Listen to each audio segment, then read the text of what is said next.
Now we're live. That's some crap. That's crazy. All right, y'all. Bear down, y'all. Bear down, bear down, bear down. Show starts shortly. I don't know what that was. We thought we were already rolling. Um, Big game today. FGB. We want to give a FGB. Um,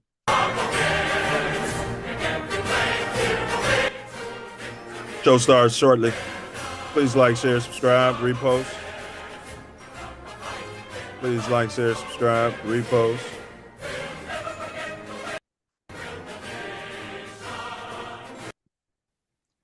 Copyright disclaimer under Section 107 of the Copyright Act 1976. Allowance is made for fair use for purposes such as criticism, comment, news reporting, scholarship, and research. Fair use is a use permitted by copyright statute that might otherwise be infringing. Nonprofit, educational, or personal use tips the balance in favor of fair use.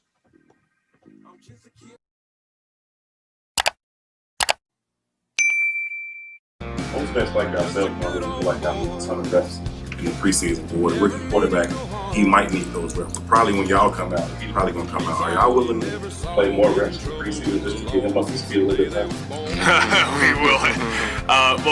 They pay us, so we got to do whatever they want us to do. That's kind of how that works.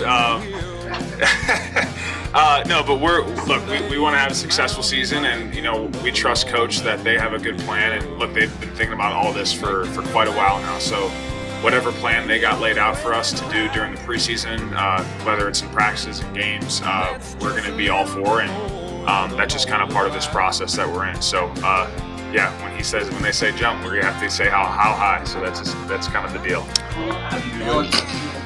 The talent. The penalty himself, Mercedes Lewis, to do it, so you go to commit, but he's soft. Do this in the Packers game. Stuff happens. They don't go to the rep. This stuff Caleb was doing. Like, you gotta care, bro, in the NFL. If you Yes, don't care, they're not giving you nothing. The passion has to show. Yeah. Within the show the Bears sideline, and all of them, including Eberpuss, they were all yelling at the refs. And I was like, well, that's the first time I ever seen them showing some passion on a play. Because Eberpuss was telling his team that's not our culture. He imposed telling that's how we're. No, you got to be good first to have that culture where then now you're not going to beat yourself on dumb stuff. But, until you're good, you got to be out there grabbing the other team's quarterback and slamming them on the ground. This is a division game. They came out there and hit your quarterback in the back, and you didn't get a call, and there was no reciprocation by the Bears defense. I was very, very angry because I was learning about the history of what happened to us, and that's what Roots did to me. It brought a lot of those feelings out of me, and I became very disturbed by it, and I became very angry, and I started to retaliate in school. And it took my mother to come to me and tell me, it's a history, it's something that you should never forget, but you can rise above it and make an impact and make a change and make people aware of the pain that we have endured. But at first I was very disturbed by it, and I retaliated in some ways, violently.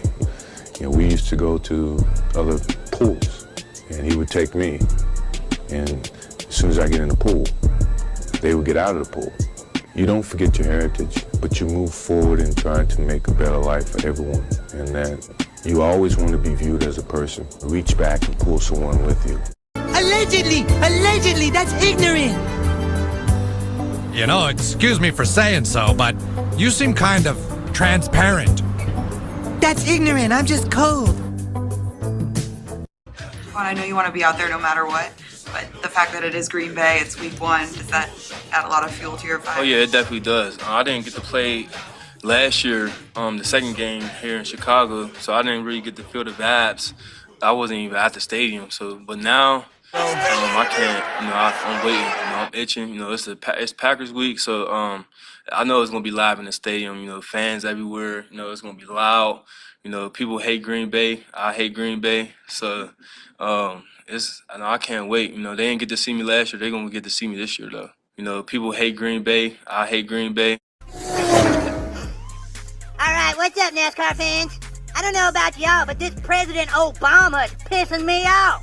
So I'm gonna do some dip and speak my mind. Today I'm gonna be dipping Vagisil regular strength anti-itch cream. Oh yeah, that's a big digger right there. So I'm pretty pissed off what I found out. I found out this Obama wants to put a bigger tax on gasoline. You know, that's when all the news came in about being in the South Park episode. Something about being poor and stupid was the theme of the episode. Bring it on, Earnhardt. You scared of the competition? I'm just as poor and stupid as you. I'm gonna drive and I'm gonna go fast and I'm gonna turn to the left sometimes.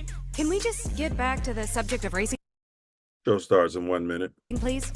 Hell, bring it on, Danica. You dumb bitch. Think I can't steer left better than you? Bring a towel. When you get out of the water, you need to dry off right away to avoid catching a cold. That's why Tally says, don't forget to bring a towel. Okay. Thanks, Tally. You want to get high? No. Holla at your boy, Tally. Holla at your boy. Hey, don't forget to bring your mouthpiece. The link is pinned in the chat for anybody who would like to bounce in. All you got to do is click on that link.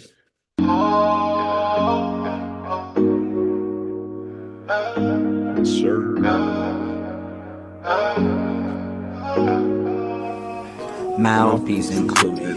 TATN, TATN, TATN. Better guard your grill. TATN, TATN, TATN. Mouthpiece included. TATN, TATN, TATN. Better guard your grill. TATN, TATN, TATN. Mouthpiece included. TATN. TATN, TATN, better guard your grill. TATN, TATN, TATN, mouthpiece included. TATN, TATN, TATN, better guard your grill. TATN, TATN, TATN. Yes, sir. Welcome to Mouthpiece Included. This is a podcast where we unpack spolly tricks. That's sports, polytricks, and everything in between. Today we're diving deep into a heart-pounding game, heart-pounding drama of our Bears' recent thump, well, I'll say triumph, over our long-time Limburger-smelling nemesis, the Green Bay Packers. FGB. With emotions running high and stakes even higher for that team, this victory is one for the Bears history books and a testament to the Bears' tenacity. More of our fans. All right, we're going to get there. Are we delusional?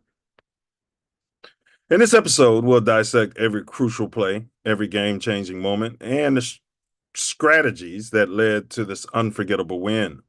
From the game-ending performance of our offense to the rock-solid defense that shut down the Packers' advances. We're going to cover it all today. Whether you're a die-hard Bears fan or you just love the thrill of a good football rivalry, the oldest rivalry in sports, you won't want to miss this in-depth analysis. But it's not just about the game itself. It's about what this W means for the Bears moving forward. How does this win, if in any way, impact our team's confidence and momentum out there as we head into the offseason? Join us as we unpack, see what I did there? Unpack the significance of this clash. Celebrate the highs and maybe even talk about what's next for the Bears in our quest to not take it up the north and give them all our back, but our quest to take the North and never look back. Once again, the link is pinned in the chat for anyone who has the gonads to pull up and excrete their excrement, a la the venerable Hall of Fame former coach and Bear linebacker Mike Singletary, allegedly. Plus, we may cover some of the hottest political topics making headlines. Don't know. So stand down, stand back, stand by, or pull up. But if you do pull up, don't forget to bring your mouthpiece. Yeah. The views expressed in this podcast are those of the host, anyone who pulls up, the guests, and are not necessarily reflective of TATN or any of our affiliates. So grab your young mouthpiece out there and let's get the show on the road. All right. Let's get the co-host with the co-most in the building. Perennial all-pro dad. TATN. Mouthpiece included.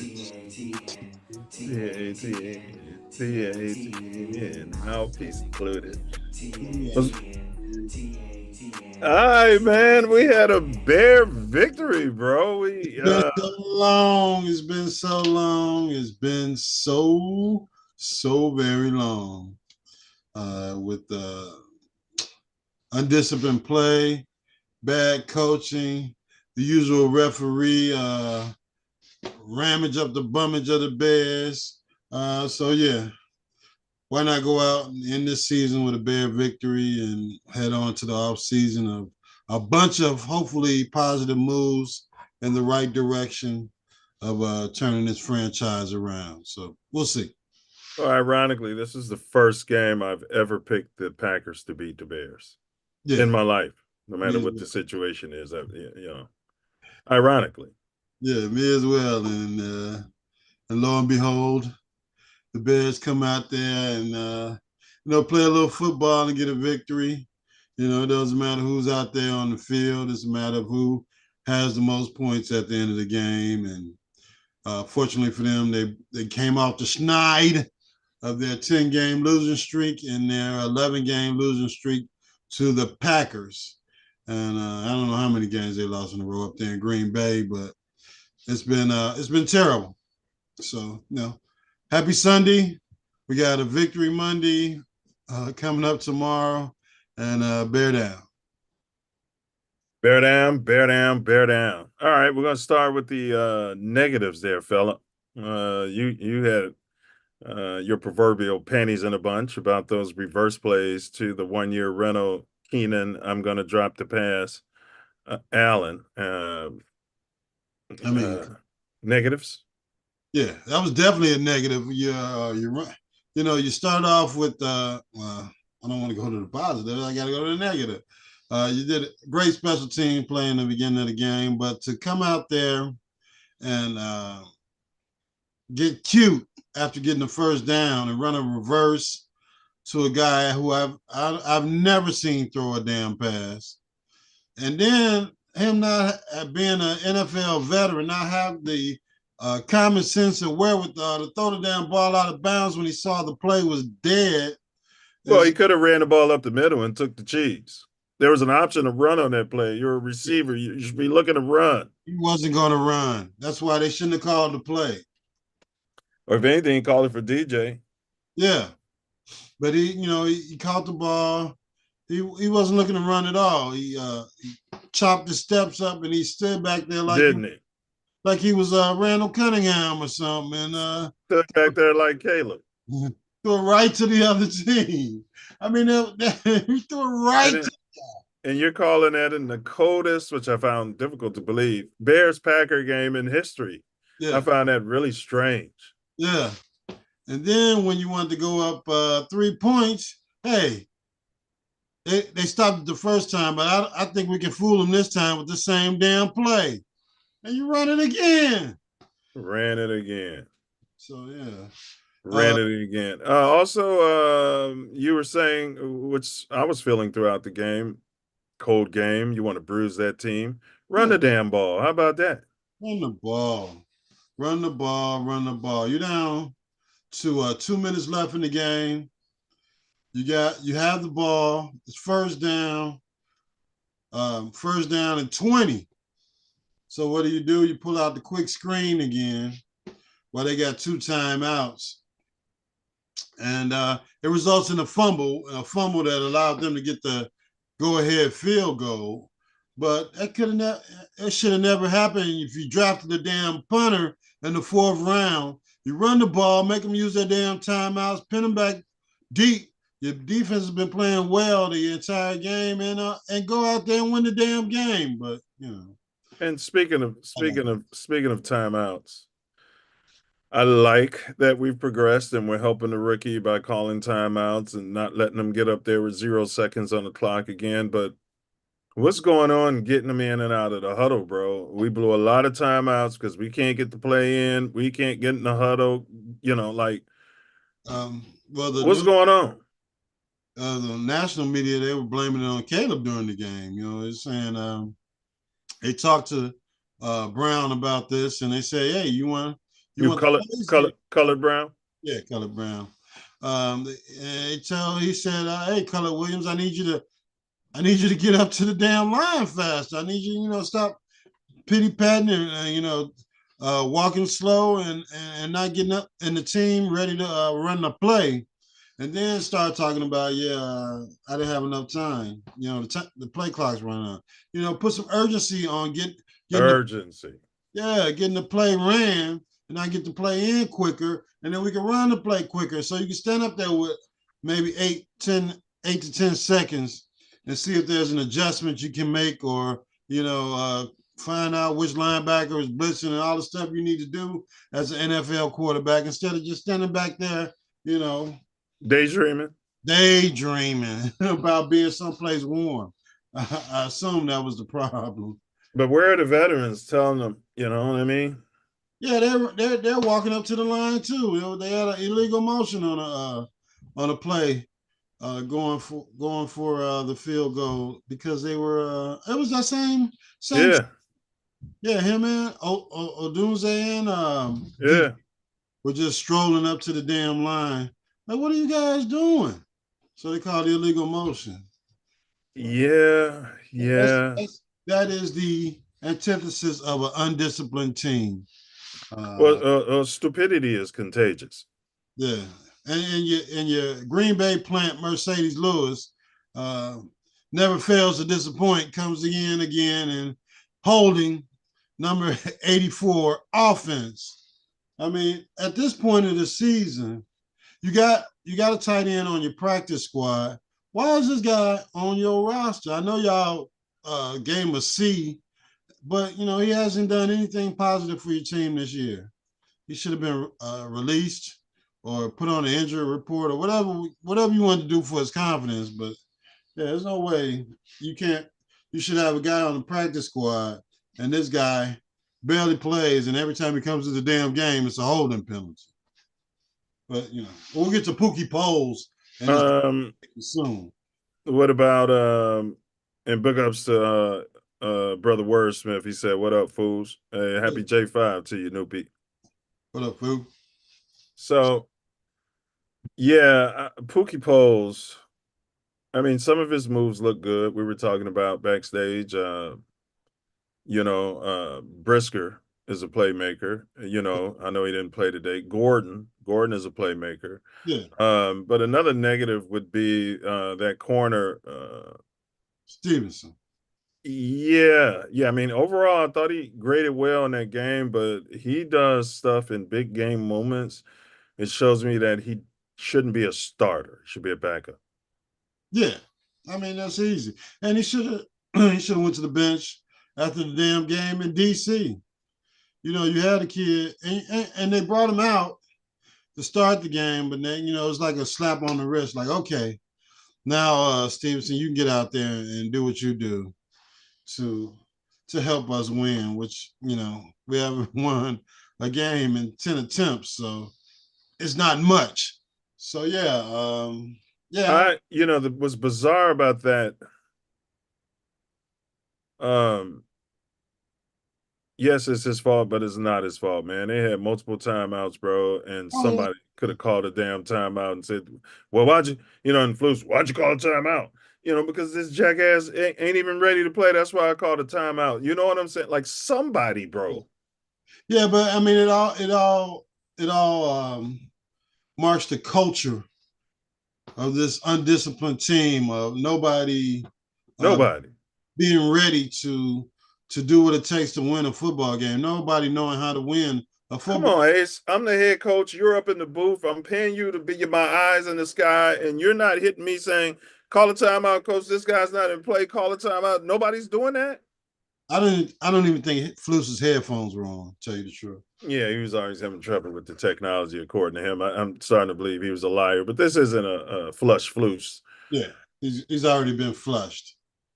You had any negatives on Caleb? He missed some layups out there, I guess. Yeah. Can't throw with some touch. No, I mean, every ball doesn't have to be a fireball. I mean, it's 1 degree out here, man. Yeah, you got to put, let it float into their hands. Bro, I can't even feel my hands, man. If you catch that, you're gonna break my fingers. See, everybody fingers get broke out there. Anybody from Chicago know how brittle the bone gets in that weather. Right, you shooting fireballs, which when they hit your hands, they feel like bricks out there. But he's got to develop some touch and learn how to play some cold weather games in the future, because it's going to be cold in Soldier Field until they build their new dome stadium, wherever it's going to be, in Arlington Heights or Chicago.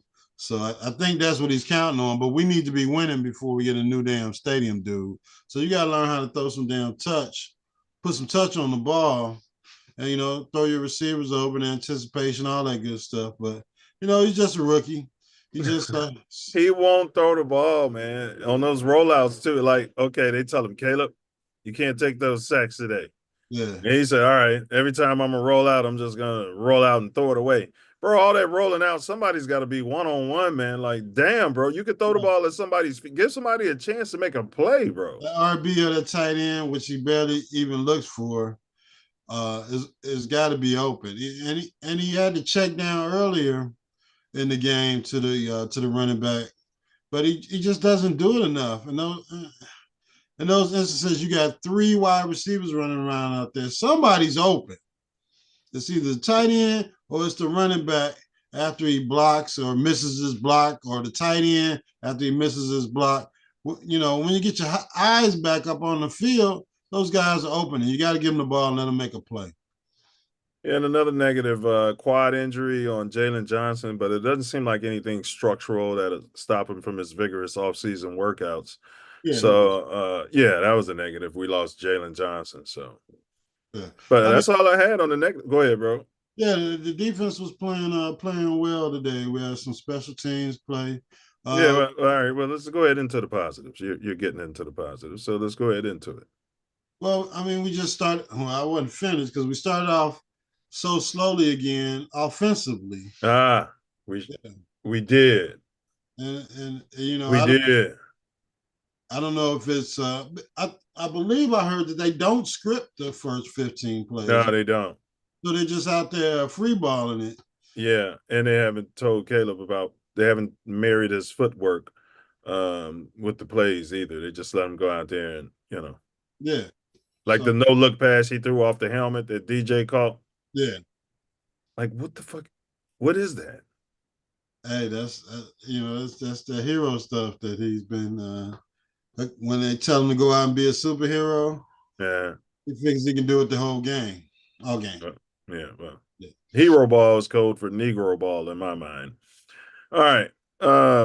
All right, let's get to the positives, bro. Unless you had some more, it was Bears Packers. We won, bro. So I don't want to land on negatives too long. Yeah, I want to dwell on it. We finally got a victory after 11 games. Positives, we won the game. Special teams and defense made some plays. We got a special teams touchdown on the fake. I didn't know that stuff still worked. Well, we got the ball to DJ Moore. Yeah. Well, I mean, you got to. You know, I don't know who needs to tell this guy that, but you know, this guy is your best player, your best offensive weapon on the team. I know you got drafted with this other guy, and they keep telling you that this other guy is a Hall of Famer, but this guy is going to be gone, and he's dropping the ball all year. Well, he's not in his prime. You got the one guy in his prime, the other guy who needs development, and the other guy who's past his prime, and you're staring at the other two. Yeah. Wondering why you're getting sacked. You know, wondering why he has bad body language. You're like, man, bad body language. I'm wide open, man. Throw me the ball. Even if I'm not wide open, throw me the damn ball. I'm gonna truck this dude. I will tell you, there's times during that game where I was like, you wonder, like, is Caleb a retardant? You sometimes wonder, like, is he a retardant, bro? Like, yeah, you can say retardant. You can definitely say that. Yeah. But yeah, we're gonna stick to the positives. Special teams, you mentioned that, man. Brilliant call. He saw something. Did you see the special teams players like high-fiving the head coach and everything? Yeah, he pulled that out his bum, bro. He pulled that out right out his bum. Yeah. And I know DeAndre Carter was a very reliable special teams player, meaning, average. But, he's a polar opposite of Hall of Fame Jones. Go ahead. Yeah, but they could have been mixing Tyler Scotty in all year, in certain instances to get him some lather at that position because he does decent in the return game. And we got to see what this guy can do. And they made that kick at the end, bro. Ooh. Yeah. You know what I'm saying? They made that kick at the end, man. The weight of the entire city was on that kick, bro. Yeah, they'd have blocked that one. Oh, my gosh. Woo.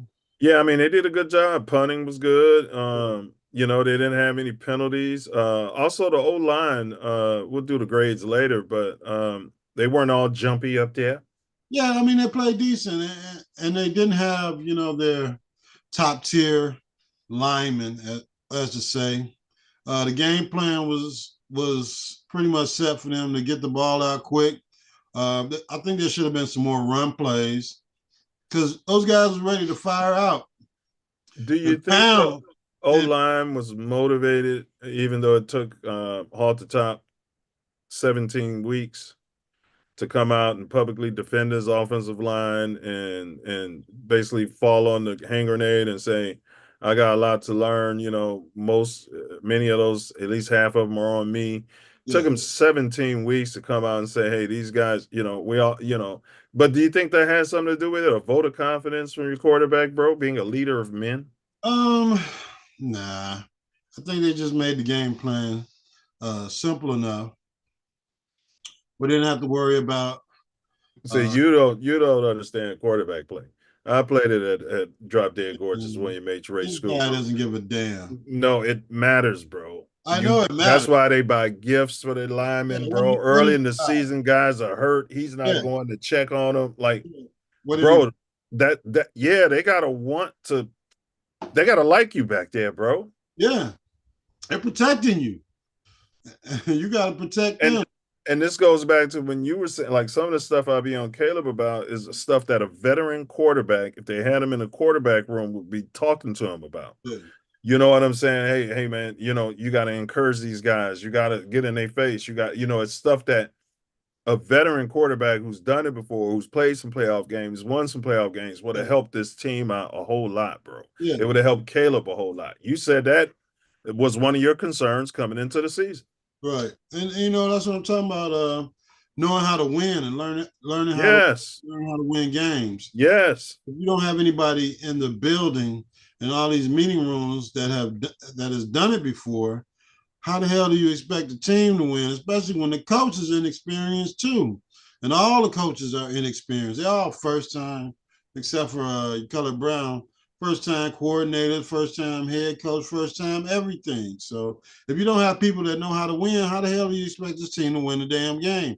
The general manager doesn't know how to win a damn game. He doesn't know who needs to be up, who needs to be cut, who needs to be fired until the media tells them, or the fans tell them. So, yeah, I think I'll tell you another positive. Yeah. Not that I want players to get hurt, but we had a poll on this channel. These on the building. We had a poll on this channel. Should the Bears lay down in this so-called meaningless game? And anybody who thinks Bears Packers, if we lost like 11 straight games against them, is meaningless, is not a true Bear fan. But we broke them up. Yeah. You know what I mean? And we spoiled their seed, the type of stuff that the Packers were coming to Chicago and do. Yeah. Diesel, did you have any negatives? And then we'll catch you up to the positives. Negatives. Yeah, I mean, still the offense starts slow and sluggish and don't really do anything at the start of games. Running game is a joke. I want both of the running backs gone. Both of them. I don't care what the cap hit is for Swift unless he's gonna be a third stringer or a backup. He's got to restructure his deal, but I'm keeping Roshan. But go ahead, bro. We're not here to debate.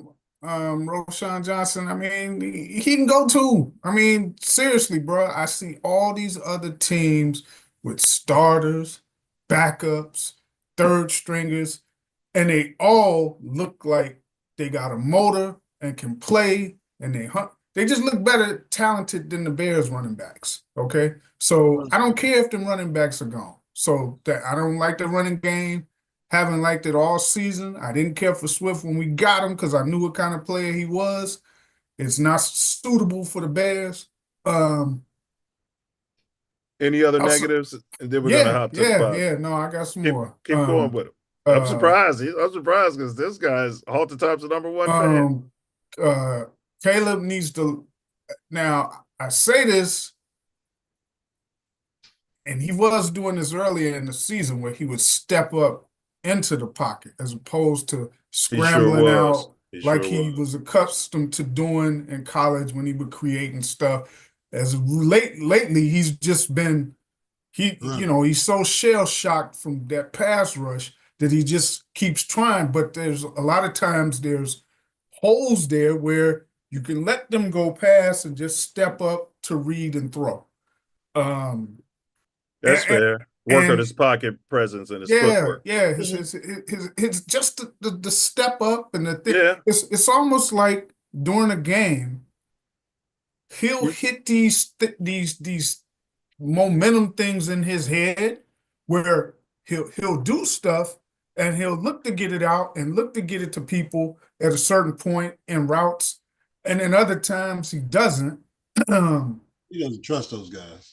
I don't like that, and from what I was seeing in the post game shows, that play where he threw the I get it. You see DJ Moore 1-on-1, the guy's off of him a few yards. You throw him that screen, the one of the fucking fumble, right? It wasn't called. He called that. And the coach got in his butt on the side. Yeah, he was doing that all game, and the coach was getting on him. He'd be calling more runs, and this dude be audible into different stuff all the time, bro. Yeah. And he threw it, and I get it. The guy was off a couple of yards. You figured DJ Moore could make one move and get a few more yards. Yeah. And then Moore fumbles the fucking ball. Yeah. So you got to eat that for calling that audible to do that, right? Well, hold it right there. Brother Wordsmith in the chat said we should have swept the pack. I agree. Yes, we should have. We should have. That block kick. And this would have been a great season. Was a cheat. Everybody who reviewed it said you can't push that lineman like they did and got away with it. Well, they actually called that on us in the Washington game. They got away with it. They got away with it. And wasn't that the game after the Redskins game?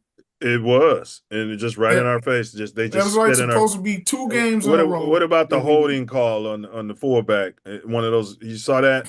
He grabbed him. It was dumb, but this guy, the running back's 5 yards ahead of him. It was inconsequential on the play. Yeah, Lewis was at the fullback. That's one of those NFL. Even the announcer was like, "Man, you don't call that right now in this time in this game," and which led to the Caleb screen.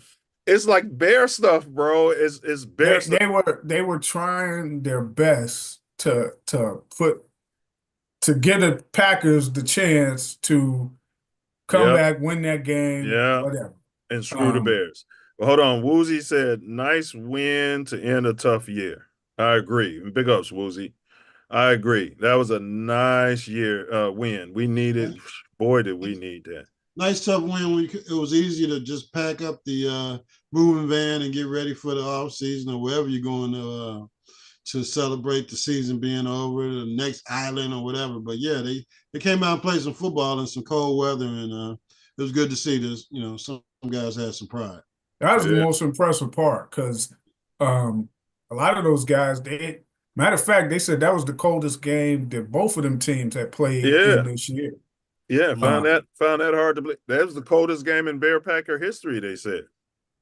Yeah, so and it was good for Caleb because he's got no experience really in the super cold temperatures, which he needs to get adjusted to. And you seen him while they showed him at the beginning of the game, before the game, trying to take snaps, and one with gloves and one without, trying to adjust to how they. And if he would have set the game, how are you going to experience that type of thing? You got to go through that to understand, like, it's a whole different field. Well, like what me and Ace mentioned earlier, too, along that point, bro, sometimes you don't have to zip that ball in there 100 miles an hour, man. But that's communication. The receivers got to go in there and say, man, you're going to break my fingers. Like, I can't feel my hands, bro. Like, you don't have to zip it in there if you don't have to. Woozy says, same with Panthers. Young, promising quarterbacks in tough situations. Yeah, it's I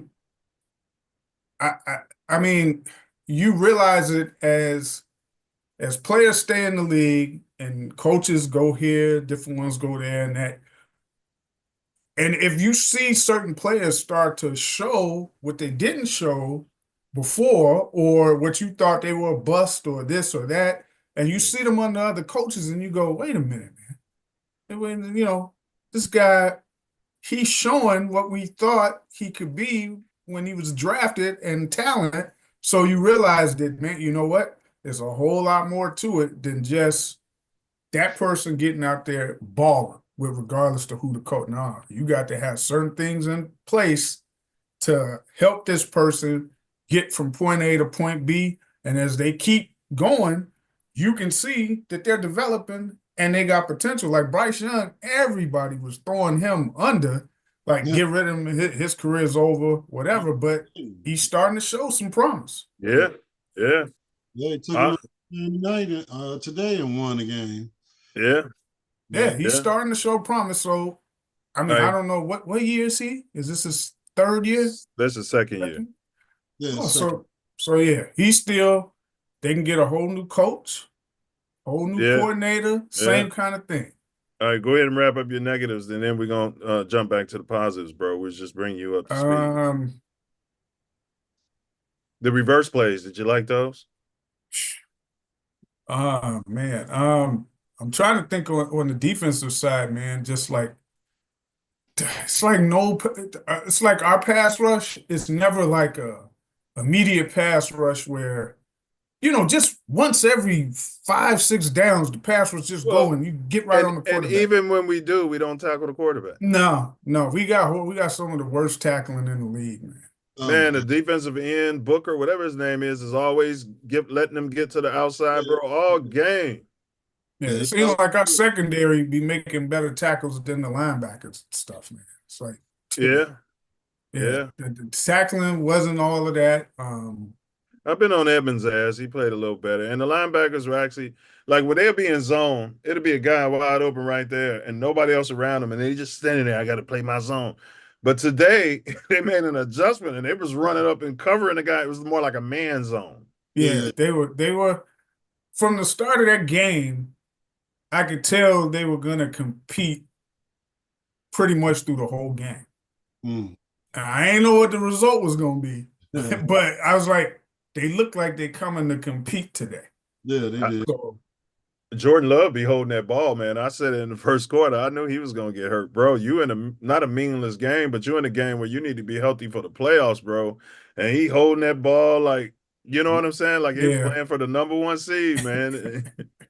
He's holding that ball like it's the Bears pass rush. I got that all damn day. Yeah. Feel like it. But Yeah. it didn't work out. And they lost a receiver too. The Packers. Yeah. Non-contact injury. Yeah, I think he's done. Yeah, those are all positives. We don't wish injury on anyone here. No, absolutely. More positives? Y'all got more positives? Oh no, the positives. It takes a hell of a team to come back from when you just give up a 50-something yarder and to let them take the lead, and you got one timeout in under a minute. Yes, and you're getting penalties called on you. All that they overcame all that. Yeah, that's a hell of a sucked all year that you can get down there and make it happen. Yeah, that's another thing. Get the to call the play to get to the next play.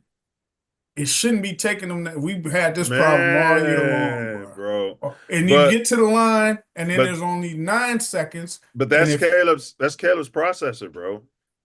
Well, it's on him too. It can't be all these coaches, bro. It's got to be something he ain't getting. Because even Brown came out and said that this guy hangs on to the last play too much, and it's like, man, the clock's still moving. You know what I'm saying? We going to the next play, bro. Play's over, dude. Yeah, next play, bro. Yeah, you got to get next one, go. He was hitting the quick game though. Y'all go ahead. Yeah. My fault. They did it on that last drive. They were getting it and going. But they was calling it. So it took them 17 weeks to realize I got a guy who's going to hold the ball too long and these guys ain't breaking open and we're just leading the world in sacks in history. Let's call more freaking quick game, which forces him to get the ball out of his hands. Like, this ain't rocket science. And if you remember what I was telling y'all, in our offense, we've got to pass to set up the run. And remember how the screens was horrible first half, but then it set us up to run it a little bit, and then we were doing them within rhythm, and that's how we were popping some of them play. I think one of them touchdowns was on the screen, right? Yeah, DJ. He had the big lineman out there and ran it right through that. Wasn't trying to go out of bounds. Did you see that, Ace? He wasn't trying to go out of bounds. He was trying to get to the house. And I was like, that's because you've been setting it up with the other stuff that you've been doing, and you started running off of the stuff that you were doing earlier, and they was getting some productive runs. All right, let's talk about Colored Brown. Still back. Now, I'm not saying for whole head coach, I moved off that. But if you brought in an offensive guy and he wanted to keep Colored Brown as offensive coordinator, you guys okay with that? Colored Brown ain't, designing the plays. The offensive guy. I think he would need I think he needs to get like a year or two more as like a quarterback coach or something like that, or an assistant coordinator. Because he's colored? No, just because I think he needs to get a little more. He keeps getting put in bad situations, so it's hard to evaluate him. I think it'd be good for him though to be the clipboard holder. He's already got an ear with Caleb. Like, he don't seem like he's intimidated by Caleb. You know what I mean? And then you could bring in a Ben Johnson type who's seems to be more laid back and everything. And you had this guy being, your bad cop, and Ben Johnson's designing all the plays and calling your offense, throughout the game. For instance, I mean, I like the guy. Not that it'll just be hard to keep him on the staff. I mean, he beat the Packers. He beat the Packers on the road. Man, listen. Kudos to like I said, their whole team, the players, the defense, and Cairo Santos. Man, he kicked. Cairo Santos, he's been doing it forever. Cold. They ain't trust him. Flukes didn't trust him, and he could have kicked it from 55. And in the post game interview, they were saying, "Hey, man, we seen you kicking." That same man, and they were like, it wasn't you couldn't make it from like 45 or something. And he was like, man, the wind's kind of swirling and doing things over there. So, it's kind of tricky and this and that. But he was like, I knew in the second half when we were going that way that I could get 50. He was like, I knew I could get something from 50 going that way. I give him kudos, man. You make that out there in that cold there from 51. Taking that rock. Now, here's what's interesting, man. All right. Say if we'd kept Justin. And he would have been more manageable, better to manage the game throughout the first 3 quarters. But then you got this guy, Caleb. It's almost like you could have had them both. And then if you needed a drive at the end of the game, go get him, Caleb. Like Caleb could be a closer, bro. Man, it'd be like some damn stuff that the Steelers be doing. Yeah, Like, go get him, Caleb. Close this game out. Close this half out. Go get him. You know what I'm saying? hey, Justin, sit down. Hey, if the Steelers smart, man, they better they're gonna be a quick out in the playoffs unless they try to incorporate Fields in there to show the threat to run the ball from the Did you QB see position. when they had their quarterback lined up at the wide receiver and that corner who you mentioned, I can't think of his name, didn't jam him? I would have went up there and hands to the face. Man, I would have did all kind of stuff. He just sat there and stood there and just, you know. Yeah, I'm taking this play off. Yeah, he took the play off, bro. He took the play off. All right, positives though. Yeah, Caleb, man, that 58 seconds, bro. Listen, man. He got something in him. Yeah. When it comes to clutchness and getting us in the position to score. Yeah. It's a difficult process to get him there. Yes. He got a lot of stuff he need to clean up. But you know what it is? He takes more risks when he knows, all right, it's 2 minutes. He's giving the receivers a chance. Go ahead, Ace. I didn't mean to cut you off. Go ahead, bro. No. We just got to get more of that going in the first half when he's instead of him protecting the ball as much. You know, some of those throws are open. You got to tell him, hey, yeah, you know, those downfield throws might not be available as our offensive line develops. Maybe they will be. But hit the damn check down, and then we can keep moving. I want them on his case. He seems like the kind of dude that you got to be on his case for most of the game. You got to be, and when you're getting this stuff and you're yelling at him and you're telling him, no, you got to get this. This guy's open. Get the ball to him. Yes. He responds to that. He does. Even though he might ignore you, he does respond to it, and you got to stay on his ass. It's like raising a child. Now, I'm going to say this. Brother Wordsmith did some fact-checking. Big ups to him. Coldest of 18's career. The coldest Bears versus Packers was back in 2008. So I must have misheard something during the game. Well, I know they said for these two teams, it's the coldest game they played in the past year, the weather-wise, for these teams. Not for, like, you know, past teams, but for these teams. As far as Caleb, that's the coldest game he's played in. Now, you guys might think this don't matter, but they've got to get him his number 13. Yeah, he'll have it next week. Yeah, I mean, the fact that he didn't have his number this year is just dumb, bro. That matters. Who had his number? A 1-year rental, Keenan Allen. So sorry to all you people that bought the number 18 Caleb Williams jersey. I guess it'll be a collector's item because he's going back to 13 after they get rid of Keenan Allen in his offseason, allegedly. Diesel, big ups to your Chicago Simeon, huh? You got a rose hanging in the rafters, huh? Oh yeah, for sure, man. D Rose, he's been in the city a lot the past month or so. Yeah, he's been doing up at stuff for the city. At his old crib and started a pop-up flower shop or something. Yeah, taking his kids to his old neighborhood and stuff. He's been doing a lot. And since the coach, you know, the guy who I went to school with, since he retired last year, Robert Smith, the guy who's the coach now for Simeon was D Rose teammate. He was like his Tim Flowers. He was like his security growing up. Hey, did they put a statue up like they did for the late Benji Wilson? Rest up, Benji. Did they put a statue or a mural up for D Rose at Simeon? No. It's probably coming. He deserves it. It'll take some years. Come on, he won some state chips, and he's he's deserving. You know, he's deserving. He is deserving. He's the bridge from our generations of the 70s, 80s, and the 90s, 2000s. He's that bridge because he's coming right at the end of really. And if you think about it, his championship, his last state championship, was when the IHSA switched. Remember, it was only 2 classes, double A and A. Yeah. He after his championship, and they basically said, hey, wait a minute, these Chicago teams, it looks like they done adjusted to the point where we can't trust that we'll be able to win these downstate schools to get rings no more.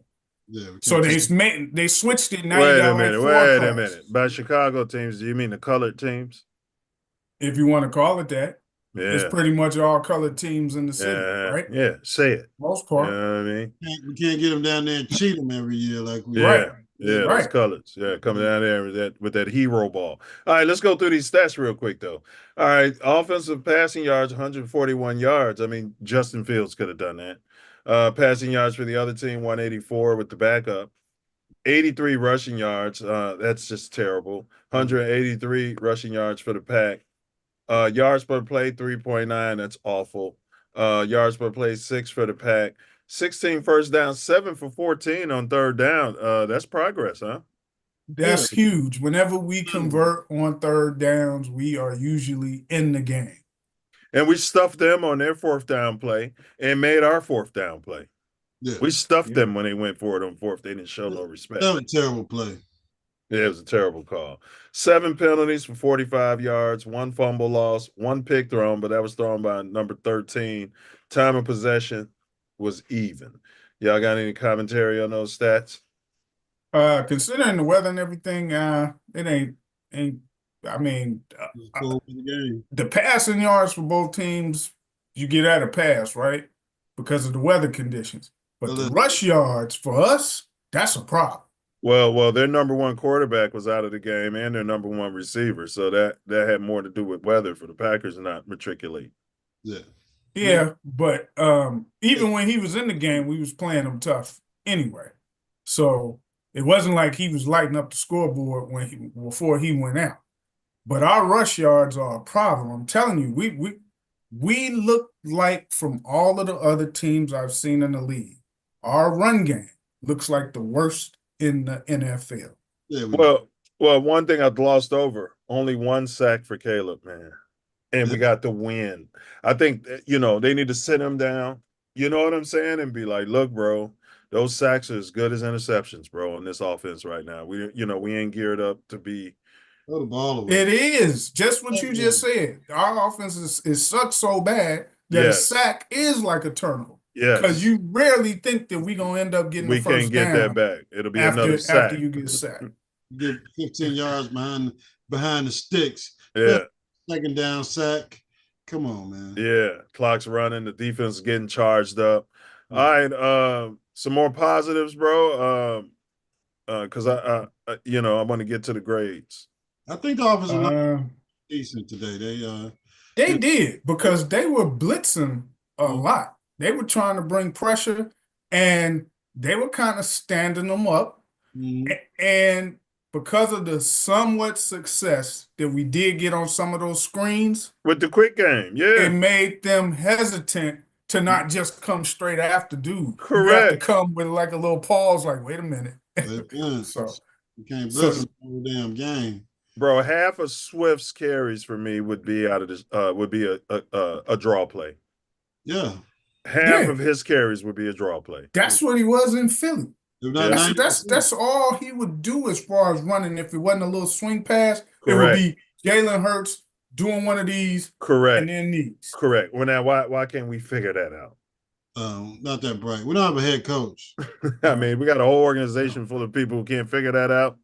Yeah, nah, they're not good at it. There's no structure to the organization, so no, they can't figure it out. We got 24 coaches, and no, they can't figure out that. You're telling me that Poles watched all this film of this guy through his whole career before he signed him to all this contract money.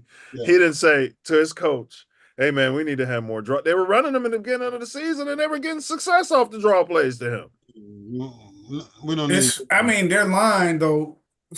If you look at that line, when you do a draw, like between the center and the 2 guards, somebody has to block just for a second to 2 seconds, right? They not good at it because one of them, out of them three, the two guards in the center, somebody usually busts through on them on like every play.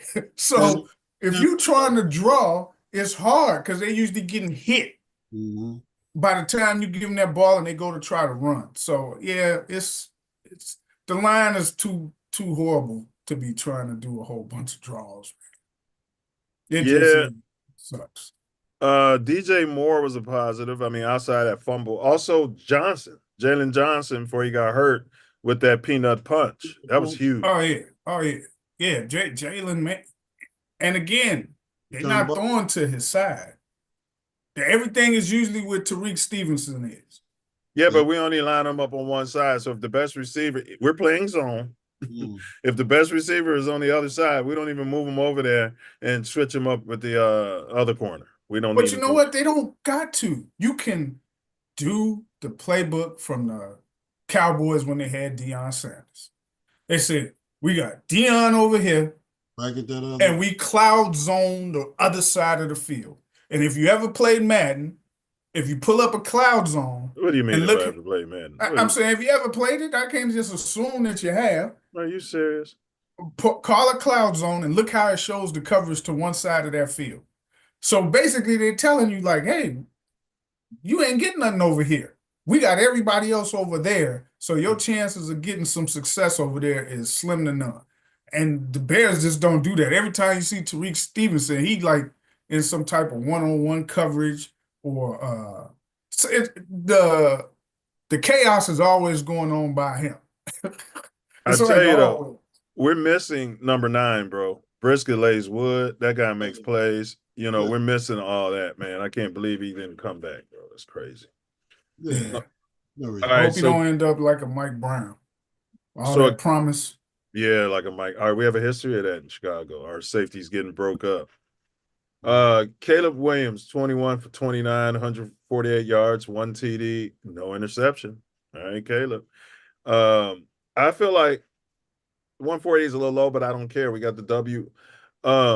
They didn't manage Caleb right all season. You know, Ace said at the beginning of the season they had this shiny new freaking toy, and they wanted to, you know what I mean, instead of just bringing them along. Now, the last 5 weeks of the season, if you want to go to all these no backs and have him throw the ball around like he's in college, maybe. But all throughout the course of this season, they should have been getting him going. Like we've talked about his slow starts.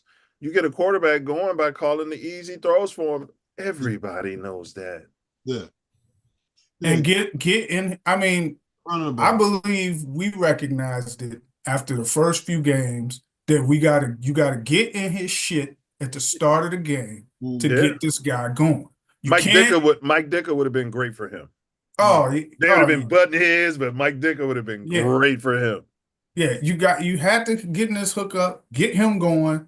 He could have easily passed for 4,000 yards this season. He had some games that were downright dismal. Dismal. Because he wasn't taking the cheese. Yeah.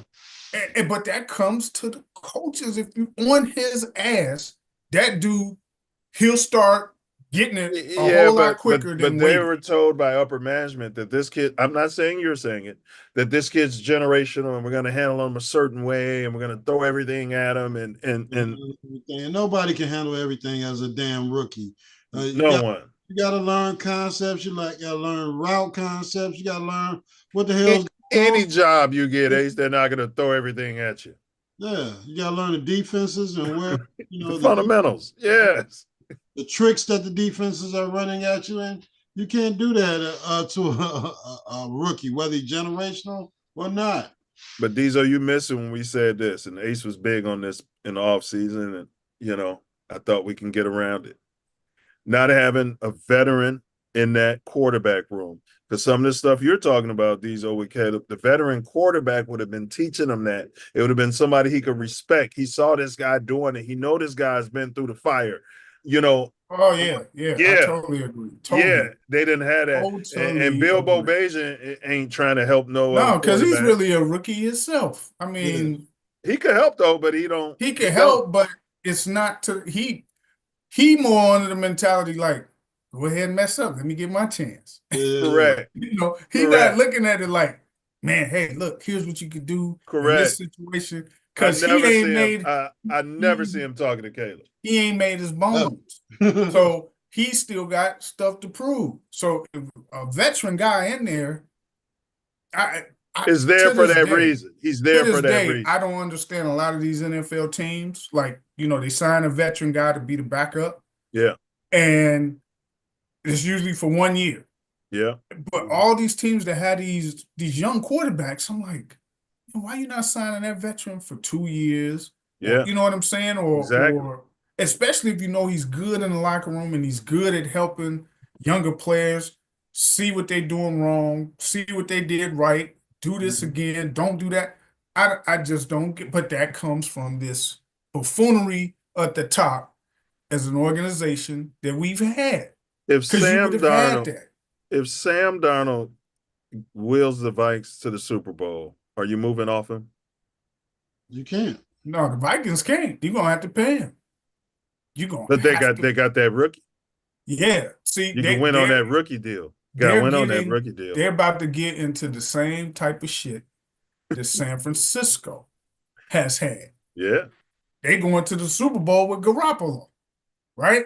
Yeah. And then you go get Matt, and people forget they drafted Trey Lance with a first-round pick. Yeah. Seeing he wasn't nothing, traded him. Then you get Mr. Irrelevant, and this dude taking you to NFC championships in the Super Bowl. You're going to have to pay Brock Purdy. The Colts had NFL legend Hall of Famer Peyton Manning get them a Super Bowl. He gets injured, and then they move off him for a rookie.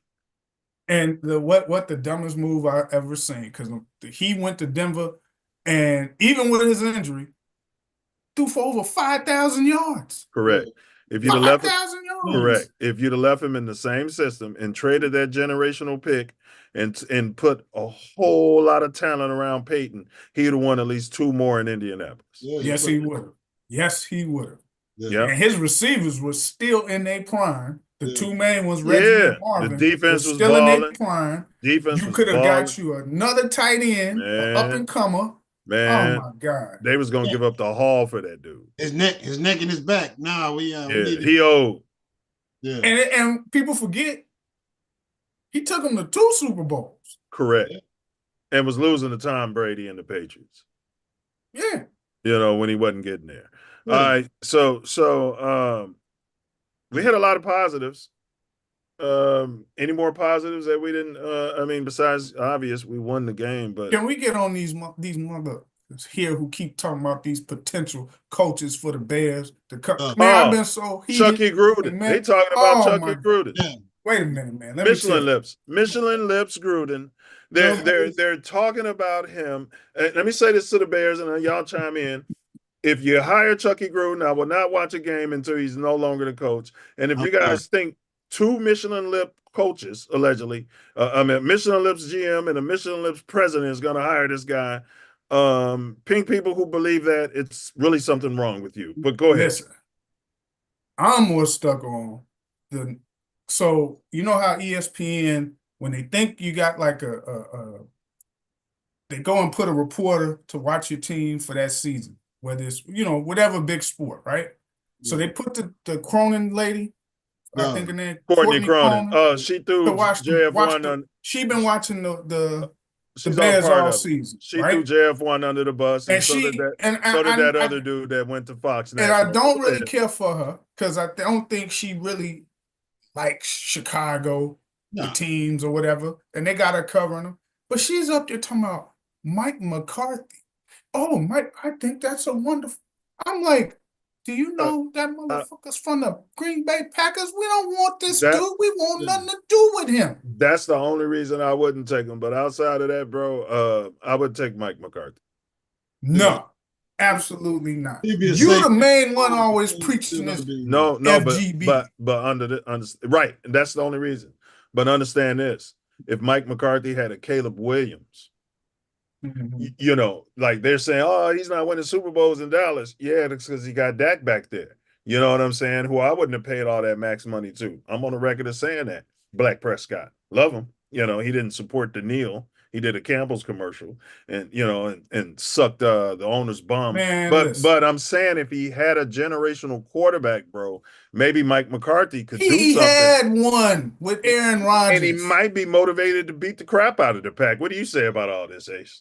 Nobody want no damn ex-Packer. Mike I can't McCarthy believe and you, John man. Gruden. Yeah, well, definitely not John Gruden. We know what's in his heart. So there's no way he should even have a chance to coach in the NFL. He should have had a death penalty like damn Pete Rose had, as far as baseball is concerned, as far as coming back in the NFL.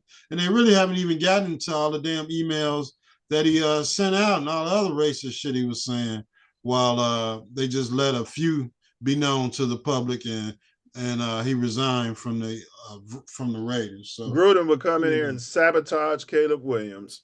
He would do the same thing to Caleb that they did to Russell Wilson in Denver. Just sabotage him so he could justify bringing in a Bo Nix. Yeah.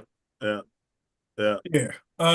he'd sabotage the colored Ryan Poles, and he'd sabotage with those emails, and he'd sabotage the president. But Ace, what's your take on McCarthy, though? You got a problem with McCarthy, bro? All he does is win 12 games. You guys are acting bougie as Bear fans, bro. Yeah, he's a pack. You gonna need your damn Bears card checked out, bro. You talking that nonsense. We don't want no ex-Packer coaches. What's wrong with you, man? You sit up here every week talking about the Bears won since '85 while he was in Green Bay. So, we can get anybody that can look up and win one damn Super Bowl. Yeah, let me ask the chat. Would you guys be satisfied bringing in an ex-Packer head coach to the caliber of Mike McCarthy? Let us know. And then all things considered, chat. Man, if you're going to have him, man, just bring Lovie Smith back. I'd bring Lovie Smith back before I bring this dude. Also add who you would hire if you had your choice of the pick. Because they're bringing up Vrabel, they're bringing up a bunch of recycling, a bunch of coaches. Yeah. Even Minnesota's defensive coordinator, bro. Flores. That's different. He's young. How y'all feel about Flores? I didn't hire him because he sued the NFL. So did Gruden. Yeah, I don't have a problem with Flores. As the overall head coach, my biggest question would be, okay, who's going to be your offensive coordinator to help develop this kid? Yeah, that would be my issue. And remember, he was into it with Tua. And then it's rinse and repeat. You find an OC, the OC shows some progress. Now he's a new hot thing, and we got to lose that OC, and then we're in finding OC land again. I would say go hard for Cliff Kingsbury. Because of his success with Caleb in college, there's familiarity there. I think it would be an easier adjustment. I threw his name out there before this season. You did. Yeah. But I'm saying right now, I wouldn't mind him. I wouldn't mind Brian Flores under the thing of who's going to be his offensive coordinator, right? Colored Brown. And the same thing with Cliff. It'll be Colored Brown. With Cliff Kingsbury, who's going to be your defensive coordinator? Yeah, so yeah, those two I don't mind. That is true. Those two I don't mind. Mike McCarthy is a definite no. I'm not even bringing him in to talk to. Okay. No, I just realized. Well, McCarthy's an offensive guy, so he'd probably be okay. But he tends to run that 3-4, and because of that, I don't want. You got to change everything. Yeah. No. I Kingsbury should have been here this past year as the offensive coordinator. We didn't even talk to him. If you felt unsure about your damn head coach, like you lied to us and told us you did at the end of the season after you gave him the vote of confidence, you thought you should have fired him last year. Why didn't you bring Kingsbury in as the OC just in case you had to fire this son of a gun, which you did during the middle of the season? We'd had somebody with head coach. Because they got Shane Walden cheap. Yeah, get out of here. I'm just saying, bro. You got to factor that in with the Bears, bro. Kingsbury probably asked for too much money. Yeah. And the Bears are always looking for the deal, bro. Always looking for the deal. Yeah. I think the Flus was just scared of him. Mike Vrabel is almost the same thing. Bro, they never announced Flus's monies. They never announced what Poles was hired for. That's because they were embarrassed at the cheap amount of money that they took. They never announce. I'm saying, bro, they're cheap, bro. That'd be They're the problem. notorious for not paying coaches. Yeah.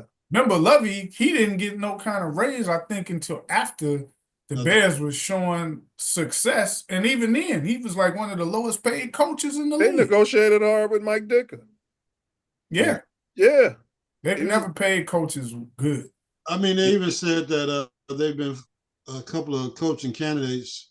With the last search, they flew him in coach instead of first class. Or sending Are you serious? I swear to God. They flew a couple coaching candidates in coach to interview for the head coaching job of an NFL franchise. Meanwhile, I'm watching polls and his butt buddy fly around on the company jet, going to all these college games, looking at fourth tier players and drafting them early. Yeah. Like he can't get on that plane and say, Ace, you might not be number 2 on my list, but I'm gonna show you enough respect and I'm gonna fly you in for this interview. Yeah, no, it's the Bears. That's what they're talking about, the dysfunction of the organization. Come on, man. This can't be rocket science. You guys are talking like running a football team is rocket science, bro. Well, make it hard. When you got 102-year-old chairman of the board who's and happy birthday, nickels around like manhole covers, like father was. Hey, what you gonna do? It is what it is. No, I hear you, bro. And happy birthday though to Mama Bear. You know what I mean? Yeah. Happy birthday, 102. All right, grade that offense, y'all. Grade that offensive performance. Say C plus. Yeah. I hear you. I hear you. They didn't make a lot of mistakes. All right, Ace, what's yours? I give them a C because there's a separate grade for the coaching. So a C, they did enough to win. They almost did enough to lose the game for the Bears. So I give them a C. Yeah, I'm gonna give them a C. No plus. I'm gonna have to take the plus off because I don't like my man running around with that medical helmet on, looking like he's remedial. I mean, that motherfucker looking like Kazoo out there. Yeah, concussed, man. But everybody should wear that. No, I know, but everybody in the league, then he wouldn't look so funny. They look too big. They do, man. But player safety, you know what I mean? What do you want them? Poor and stupid? Man, well, put them on each player so they all look the same. It's hurt like that because they only put him in there on short yardage plays. That's not how this guy played. I was watching the Buffalo game and the dude had one of the helmets on, and I'm like, "Hey, man, that don't look right." All right. I'm gonna give him a C too. All right, defense. What grade are y'all giving that defense? They broke up the starting quarterback. They hurt the starting quarterback. They even hurt the backup. I give them a B. They played pretty well. Didn't give up. The tackling is just atrocious, and it's been that way all year. You can't be running into players or let players run to you and push you down. I mean, it's atrocious. I mean, did you see that hit our safety got on Willis when he fumbled? Hey, big ups, but he wasn't even going for the ball, bro. He could care less about trying to get a fumble there. Dude never saw him. I would have been waiting for dude to lift that arm back. Hey, I'm not knocking him. I'm a perfectionist, but I'm just saying, bro. Oh man, Byers. He's been in the league long enough, but hey, I'm happy he made the play. Yeah, he got the ball out. I guess he figured if I hit him hard enough, the ball's coming out. He hit him hard. Byers was playing, man. Hey, Byers, he was playing that game, bro. Well, he I think he got a 3-year, $20-30 million contract. So he wants. What did y'all get a defense? You said a B, Ace? I gave him a B. I mean, I gave him a B. Actually, a B minus. Because that damn tackling is atrocious, man. But you guys are hard. I'm giving them a B plus, bro. They were forcing fumbles, bro. You know what I'm saying? I gave him a B. They had effort. Now, if they'd have been tackling at the level of their effort, man, the Packers wouldn't have scored. I mean, they're going to score. They're, NFL team. All right. Tackle. All right, special teams. I'm going to give them an A plus. Yeah. Yeah, definitely a A. Come on, a punt Definitely return for A. a touchdown and a game-winning kick in the frigid cold over 50 yards. And the way they executed That's a job. that punt return, that you have to put some practice into that. Oh, they saw something too. They saw that Yeah. these guys ain't even looking at the ball; they just running. They saw something. Yeah. And the returner, he just glided just as easy. Yeah. It wasn't even really that much resistance. Did you see like, DJ? DJ did the fake, and then he did this, and it was still coming at him. He didn't have no ball. If I was DJ, I'd have started. Yeah, I'll start junior, right? Short ball, like yeah. You guys are honestly, retarded. I think we found a regular punt and kick returner in Tyler. Well, it's only taken 16 weeks to figure this out. No, you got a guy who's running a 4.3 speed, which is why you drafted him. I like how he's looked on the kick returns and things. He doesn't look like he's like, gonna take a couple of yards, go down. No, he looked like he's trying to. Come on. If Hall of Fame Velus Jones had that fake kneel down that he did, you guys would be all over his bum right now. I mean, hey, look, Claymore mine, Velus. I mean, hey, the football is a hand grenade. It's going to explode out of his hands. Tyler Scott knew he couldn't kneel down at the 1 yard line without nobody touching him. He just this team could have used Nate Davis, Velus Jones, and that guy we got from Pittsburgh, who y'all called a malcontent. Claypool. We can't throw the ball outside the 3 receivers we got now. What the hell was Claypool gonna do on this team? He'd be doing the same thing that the veteran number 13 is doing, and our quarterback can have his number. He can at least be giving us that. He's dropping the damn ball. That was Justin's guy. Yeah, he had to go. All right. Yeah, you're right. All right. Coaching. Coaching. So, you're going to have to think of the defense grade you gave. Yeah. You know what I mean? And then the offense. But we're overall coaching, though. B minus. B. I'll stay right there steady at the B. We came out there and I didn't understand we're going to go for 2 here and run in reverse, get the penalty. I would have kicked the kick in the first place, but get the penalty. The ball's closer now.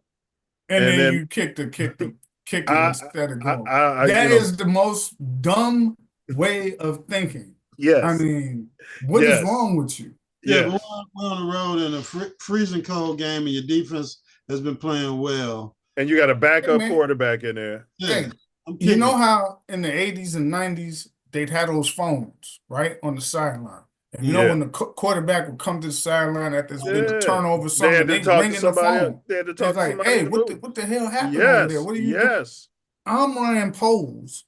I'm calling the head coach. After that, I'm saying, hey, man, what the hell is wrong with you? You just was going to go for it. Now, if you wasn't going to go for it, so be it.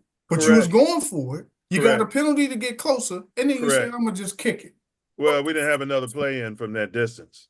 I would have been like, hey, what are you going to do? Fire me? Get off the damn phone. I told y'all that, right. Y'all put me in this shit. That's a good point, Ace. There's somebody throw all this shit on you. Yeah, everybody quit. So you're in charge now. And shit's going to be fucked up. But, what is wrong with you? What the fuck are you doing? You want to be farther away to go for Ace would have hung up on him, huh? You're gonna fire 2 coaches in one season? Yeah.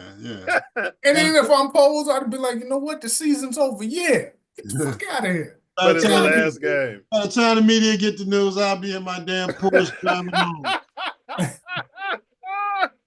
And I'll probably shit in the locker room on my way. You know what I mean? 100%. All right, so coaching, we beat the Packers, bro. I'll kick him up a B. We won the game. Man, we won in Lambeau, bro. My gosh. It's not gonna be perfect though. I'm talking about Waltman plays, man, but I don't know, man. I agree. I agree. Or right in the garbage can. No, I agree. If it was perfect, we'd easily say A. So I'm gonna go B. All right, quarterback. I got some stats here. You got quarterback play. Y'all tell me. Last week or this week? This game. Oh, for this game. Not of the week. Yeah, our quarterback. What grade are you giving Caleb? C. I'm giving him a C. C minus. You guys are hard on the kid. I don't like the non-check down. It's free out there. You're still looking downfield, trying to throw the ball 40 yards downfield. None of those plays have worked all year. Listen. Check I've been shitting on Caleb for this losing streak. down. Caleb gave me hope today, and it's not surprised. He showed progress in so many areas. To Diesel's point, it was so cold out there, and it's his first game. I'm not making excuses for him. I know it sounds like it, but there's a lot of stuff going on out there on the road. Those fans were screaming for something because it was a semi-meaningless game, and he didn't take those sacks, bro. He did not. His cadence must have been better because the offensive line wasn't jumping. You know what I'm saying? And he made the plays he needed to make to win that game, bro. And he didn't turn the ball over, bro. All that's got to matter. He almost lost the game. And he did a nice flop on that horse collar. Horse collar. Yeah, he acted. Diesel likes that. He was like, I was like, hey man, you look like you was in Hollywood, baby. Yeah. That's why the Packer fans start booing it. Yeah. He sold it. I would have fumbled it too. He should have been throwing the ball there too. I'd have laid down longer to get the clock stopped. Because you know what I'm saying? Yeah. All right. So I'm gonna give him I'm gonna give the young man a B plus, man, only because I've been so hard on him, bro. And he and the things he said in the media this week leading up to the game, bro. He said he learned a lot. And to your point, Diesel, had he been coached harder, like the late great Bob Hamrick was coaching those kids at Simeon, he wasn't even giving them Gatorade. You know what I mean? Yeah, that was back in the day. You can't drink no water. Throw up during drills. Yeah. Water's for Benji and Derek. The rest of you kids get over there and shut up. Now, that's not how he did. He got everybody in college. He's a great man. So I wanted to clear that up. But I'm saying, bro, the kid got the win, and I'm gonna give him. Ooh, can't forget that for a B. I'm gonna give him a B. All right, overall, A. My overall grade for that game is an A. If you guys say anything less than that, I'm giving a B plus. I'm questioning you. All right, giving a B plus. It's great they finally beat the Packers, but we beat the Packers. They damn near bared that game up right at the end. We hurt the Packers starting quarterback this year. You guys don't understand. Twice. We hurt the Packers starting star quarterback. All right. Revenge for the Jim McMahon. Yeah. We beat them in a semi-meaningless game. We dropped them in there. They were smug out there all game with the coaching and throwing the flag. They were smug. You know what I mean? They took us for granted. We stacked them 3 times. We forced fumbles, bro. There was a couple of hard hits. For me, it would have went from, had we not made that kick, we'd have been looking at probably a D grade or F. Right. But we beat the Packers, damn it, in Green Bay. And that is an A. I don't care what happened in the game. All right, it's a B. And to me, we beat them twice. We did. Being cheated on a kick. And that game would have been the same thing in that game. Drove him down, put him in a position to kick a field goal. Correct. And Caleb was driving us, and they called that phantom holding call. And then we would be saying, hey, the one bright spot is we beat the Packers twice. Correct. There's hope going forward. We can take the division. And we keep beating the Packers, Poles. You know what I mean? You're going to take the North. I want the next GM to come here and say, we're going to beat the Pack, you know what I'm saying, and never give it back. You know what I'm saying? The only coach we had that came in saying Mike Dicker was Lovie Smith. He came in and he said, hey. Mike Dicker, too. Well, Dicker, yeah. You know, but when Lovey came, he says he did. We gotta beat Green Bay. That's the first thing. Us running, and we're gonna beat the Green Bay Packers. Yes. And then they get fired.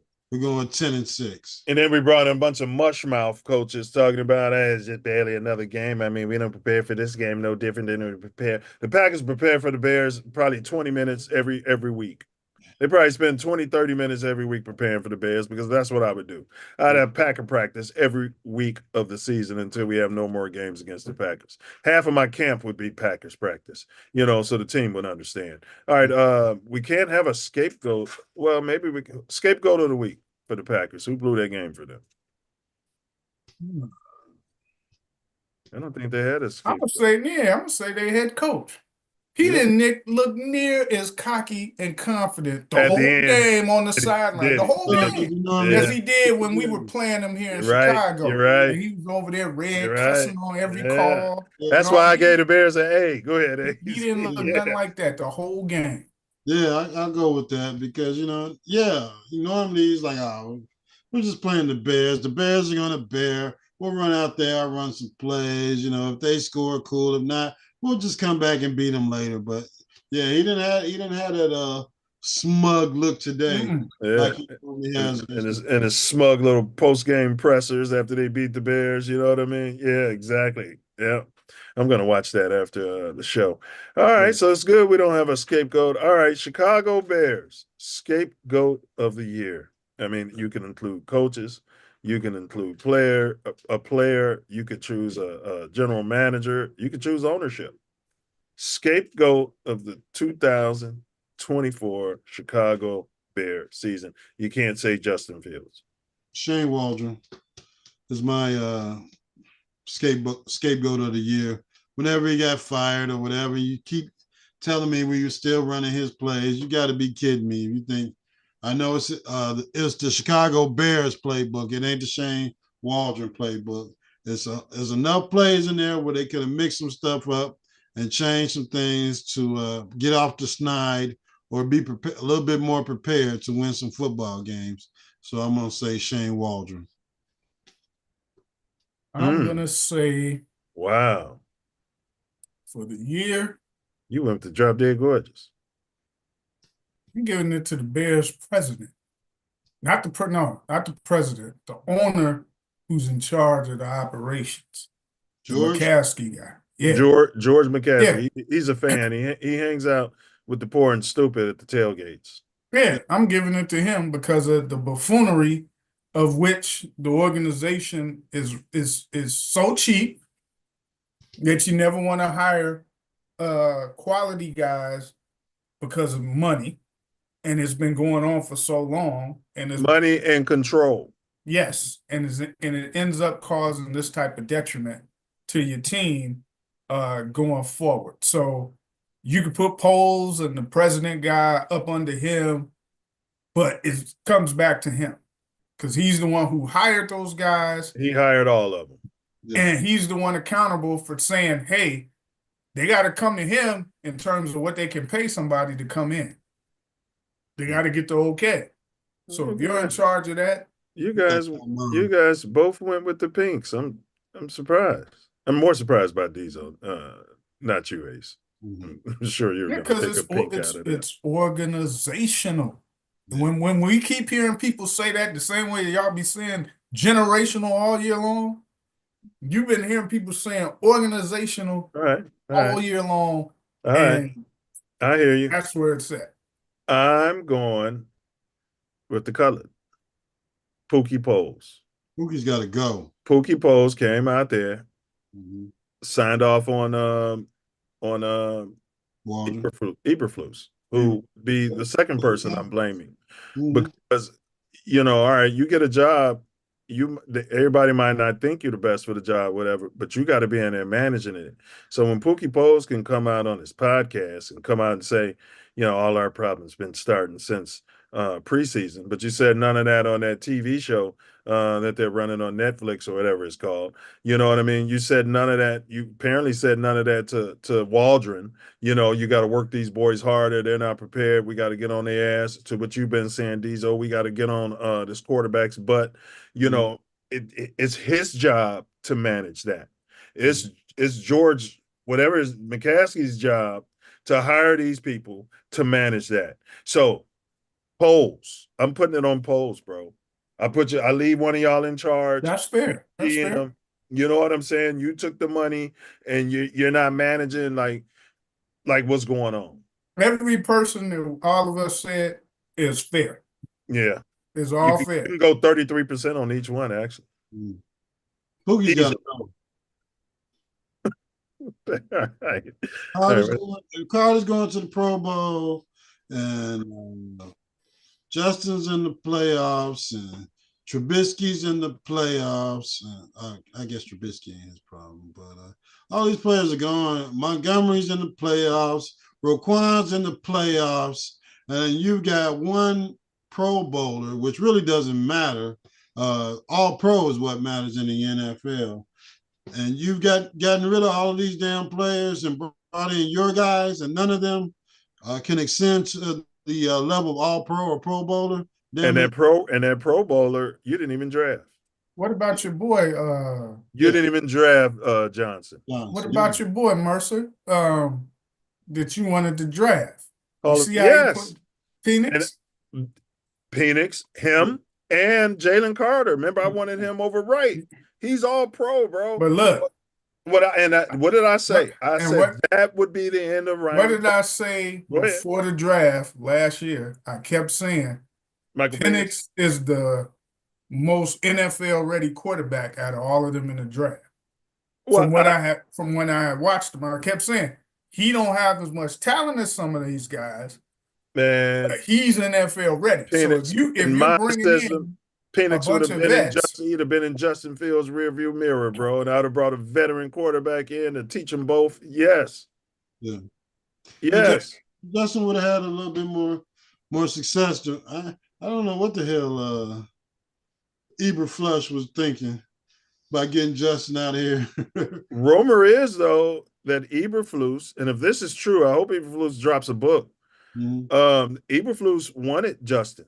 The problem is he should have been saying that more in the media.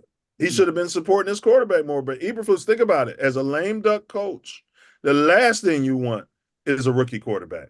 Yeah. That's the last thing you want. If you telling me I got to go out and win X number of games and you bring in it ain't your guy. It ain't your quarterback who they're bringing in. Who you've been working, correct. And you know that if he is successful, you're not really going to get the credit for it. No. Right? And if he starts messing up, you're going to get all the blame. Like, hey, man, you messing up this new product we just brought in. We got to get somebody else. So I can see that. I could actually. Yeah. If I'm lame duck and you telling me, man, I got to give up the guy I've been counting on, you know what I'm saying, in this last season and win X number of games, bro. Like, you know. Penix looks good, man. That's what I said he was NFL. If you wanted somebody who was ready to go, bro, you drafted have to sit. You drafted a right tackle, right? That's his blind side. Yeah. That would have enhanced that draft pick. Mm-hmm. You know what I mean? Because now, once you eventually move off Justin, if that happened, now you got Penix back there ready to play. And he's got a right tackle on his blind side that you've been developing, bro. That's what I'm saying. They do stuff that they don't think it all the way through. But I'm not going to sit here and say Penix is going to be better than Haltertop. I'm not prepared to say. Well, no, he's not. So, again, he's not as talented as some of the guys. He don't have the upside. He don't have the upside. Right. But as far as NFL ready to play, because remember, he'd been in college like 5 years. Forever. And you could just tell how he's able to throw the ball quickly. He's got enough arm, not super strong arm. And his fiance is copper colored. City of Chicago with and even after his 2 knee surgeries, they said he ran a 4.4 in college for the combine. Yeah. And I was like, damn, he ran a 4.4 with them 2 big knee surgeries. And you wouldn't have had and you wouldn't have had to rush him. No, you wouldn't have. He'd have had this whole season holding the clipboard. You wouldn't have had to rush him unless Justin got hurt. Well, yeah. Well, see, that would have been the dynamic. Do you make him the number 2? No. Or the number 3? He's the practice squad quarterback. Yeah, so he would have been a 3. But and again, you had Bilbo. You had Bilbo And you Well, had from the Bears' perspective, yeah, that would have been. Yeah. He would have been a 3. And he would have gave you negotiation cachet against Justin's Peoples when you come to. Yeah. Hey, look, bro, we got this dude right here. Like, you know what I'm saying? We could get a 3rd-round pick for Penix and keep you, or we can roll with Penix, bro. You got to give us a team-friendly deal. He threw for 312 today. This is what I've been saying. Lefty, bro.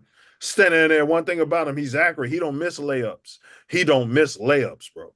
No, anything that's right there is if it's right there, he'll get the ball to it. Yeah, he'll get you the ball, and he get it out. He get it out.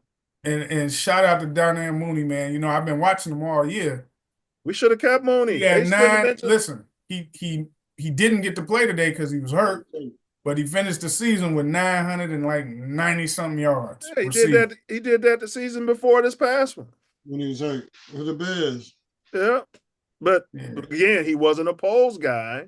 Yeah. And Poles would rather spend all this money on a 1-year rental and who won't even give his number up. Man, I'd have grabbed Allen by his face mask and said, listen, man, I will cut you if you don't get this number to we will cut you and eat the contract. This guy's generational. He's the face of our franchise. You're coming in here off the street and you won't give this kid your number. You can't make a deal like every other veteran does for the quarterback. He bought me a Rolex or whatever it might be, bro. Are you kidding me? You know? No, Benji, you can't have his number. This kid we just brought in off the transfer portal. He's only going to be here 1 year, Benji. He's going to have your number. Number 25. Yeah, he's 25. All right, y'all. So go ahead, Ace. What was you saying? Yeah, I mean, Pookie's got to go. That's what I gotta say. I got no problem with that. He's not a Warren guy. He is not a Warren guy. No, they keep saying that there's one of the new coaches want to bring in their own general manager so they can work hand in hand, be in the same contract level as the general manager. But you know, no, we can't have that type. Well, Warren should be willing to listen to that. If it's Ben, I don't know about Ben, I was thinking that too. But if it's Ben Johnson, like a coach, that sounds like a coach with too much power. Because it ain't no we work hand in hand. You work in conjunction with what the GM right. So is the GM doing. But the GM is the person who should be saying, "Hey, man, I like this guy as a coach." Not the coach saying, "I like this guy as a GM." But you got to understand, successful things happen when the GM and the coach are married. So usually the GM comes in with his coach and they already have that relationship and that same philosophy. That's generally how it does. The Bears you get the same weird dysfunctional you get the same butt fumbling type of stuff that you get with Poles and Flus. They was hand in hand coming from Indy. But Poles didn't come in with Flus as his guy. Flus didn't come in with Poles as his guy. But he was his guy. That's why they had the same agent. And it was coming from Indy. But Ben Johnson don't want the guy who you just made scapegoat of the year. Honestly, he don't want them in charge of who the GM is going to be. Yeah, well, I tell you what, Ben Johnson, I'm not sold on him, and I'm gonna tell you why. He may be a decent offensive coordinator, but he hasn't proven he can develop a young quarterback. He's got nothing but a proven veteran that came to his system. That's totally different than getting you a young quarterback that you can develop. So I'm not totally sold on that guy as far as is he the right fit? Who's number one? Who's number one on your list? I'm leaning more I got 3 people right now. It's like a tie with all of them. Okay. Clint Kingsbury. Okay. Brian Flores. Okay. And Mike Vrabel. For all 3 of them, I got like asterisks. Kingsbury, based on who's going to be your defensive coordinator. Flores, who's going to be your offensive coordinator. And Vrabel, who's going to be your offensive coordinator. And with Vrabel, I think he ran a 3-4, didn't he? I don't know. Yeah. I think he did. But if he did, that might be an issue too. So, each one has an asterisk. But I'm not totally sold on this guy in Detroit like everybody else. Have the Bears ever run a 3-4? Not in my memory. Yeah, they ran it when Khalil Mack was. Oh, they sure did. And they had Brian Cox as an inside linebacker. Yeah, they sure did. So Nick Fangio was the D coordinator running who's your team MVP? On a 5-12 team. And I mean, you got to name an MVP, somebody you give the game ball. But go ahead, Ace. What was you saying? Going back to Poles' cooking, with Carolina win today, they had the same record as the Bears. So this so-called fleecing of the Carolina Panthers still hasn't matriculated. Well, well, one thing, Ace, the fleecing is going to matriculate. With the problem with Caleb is everybody thought he was going to hit the ground like, say, a Jaden Daniels, et cetera, et cetera. You're seeing about the most upside you're going to get out of Jaden. He'll get better, but we're not seeing Caleb. Caleb's got the most upside. All I'm saying is, which you and I agreed, it would take a year or two of seasoning for Caleb to get to that top 7 type quarterback, because you see he's got that end of the game stuff, that end of the half stuff. He's got that.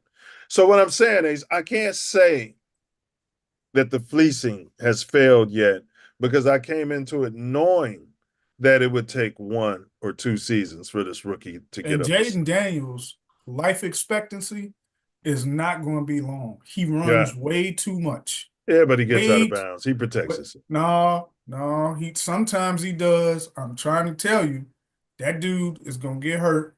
Well, there's plays when he's going for it, 3rd and long in different game situationals, and you have to. I love everything about that guy. Hey. You were a Jaden guy. You wanted us to draft? I can only tell you he wasn't running like that in college football. The way he's been running in the NFL, all the yards, and you see some of the hits he's taking. He's already missed a couple of games this year. His life expectancy, just know this, if he keeps running like that, he will definitely not be finishing full seasons. He's going to be missing 3-4 games a season. Well, his mind will get better, his coaching will get better, and his patience will get better, and he'll get better. So, and he'll get smarter about that running too. You know what I mean? He'll get smart. He won't have to do as much because he's gonna know more of the playbook. He'll be more. I'm just saying, man, they're both great players, but people learn at different rates. Caleb's got a lot to clean up. He even said he knows what he didn't know now, and it's a lot of stuff he can't really work on in season, which I disagree with. You put that damn PlayStation down and you go work on that shit you're going to work on in off season now. Right. He's like, with all the plays we're putting in, and you got to learn the playbook. So I think his processor, his processor might be a little slower than Justin's. Well, talent-wise, it might be what. Hey, look, it might be what computer, what he's trying to process. Like, he's using a Tandy, a Commodore VIC 20. Like, it's like, I don't know what the hell is wrong with this dude. Like, yeah, I mean, especially after playing the entire season, you would think mentally you would have a certain set of plays besides the damn screen pass that you like, that work for you. Yeah. And then you keep going to the sideline and seeing the tight end or the running back wide open. On all these plays, you're running to the sideline, throwing the ball out of damn bounds or getting sacked on. You're like, hey, maybe I should throw the ball to these guys. I don't think anybody needs to tell you that. Out of all the crazy stuff with his mind, this is Caleb. I'll give him credit. Hey, this is Caleb in the huddle.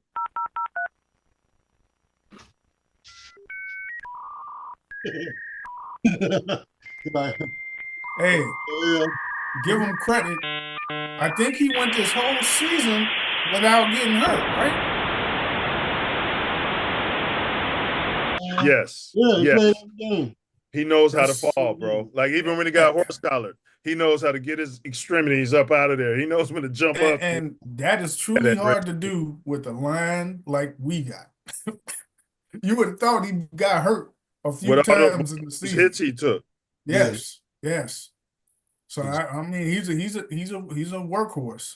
But you see, he's learned he don't have to take them hits, and that's what the colored quarterback tried to tell him in game one, and he pulled away from him and said, "Get away from me, you colored SOB." Go ahead, Ace. What were you about to say? When Caleb was smug. I'm the light skinned this. Yeah. Listen to that. Well, I wouldn't want to hear that from no opposing team quarterback either. But we need one of them on our sideline, which goes back to all I'm saying is, had he been paying attention, the top of the organization, having a veteran quarterback over there, that's where he true. Don't have to listen to like a Justin Fields. No. Oh, here you guys go. No. We got to set up that debate one day. So your team MVP, you guys never spit one out. I got to go with Johnson. He's only Pro Bowler, and he probably will be All Pro. Just because they're not throwing the ball his way, you can't hold that against him. He's pretty much done everything we've asked for him. I would have said Caleb if he'd have had one or two more, decent games. I got to go with the All Pro Jalen Johnson. He's my team MVP. Agreed. Yeah. Agreed. I would think that the defensive coordinator, whoever it's been for the season, whether it was Flus or the guy now, he make your job easier. You shouldn't have all of these hard times. You can build your defense on the other side. Like I said, it helped Tariq Stevenson, man. It's not that complicated. The guy who needs help, right? Yeah. Right. Or we could have been blitzing more, throwing some different packages out there. They were doing. Did you see this game? They actually did some of the stuff that we've been talking about. I was like, oh my God, they blitzed some corners. They were blitzing and then covering the people in their areas at the same time. Had it disguised at the line where you don't know exactly who's coming. I've been begging for that all year. Well, the Packers got exposed. Oh yeah. Yeah, we put a lot of tape out there on them for the league. And if this matriculates into a Packers loss week one, it's going to be even that much sweeter. And as a Bears fan, that's all I can hang my hat on right now. Who they play? They play Philly, right? They go to Philly. Yeah, Philly, at Philly. All right, so we both got our team MVPs. You say Jalen Johnson too, Diesel? We're all in agreement? All right, so we have no more predictions. All of us predicted the Bears to win this game. To lose this game. To lose this game. First time in my life I can remember picking the Packers to beat the Bears. So it's pretty poetic justice that, they gave me a big FU. And, they did. They did. And I'm happy you guys did it. So you guys got anything else y'all want to say? And then we can jump into final words after you.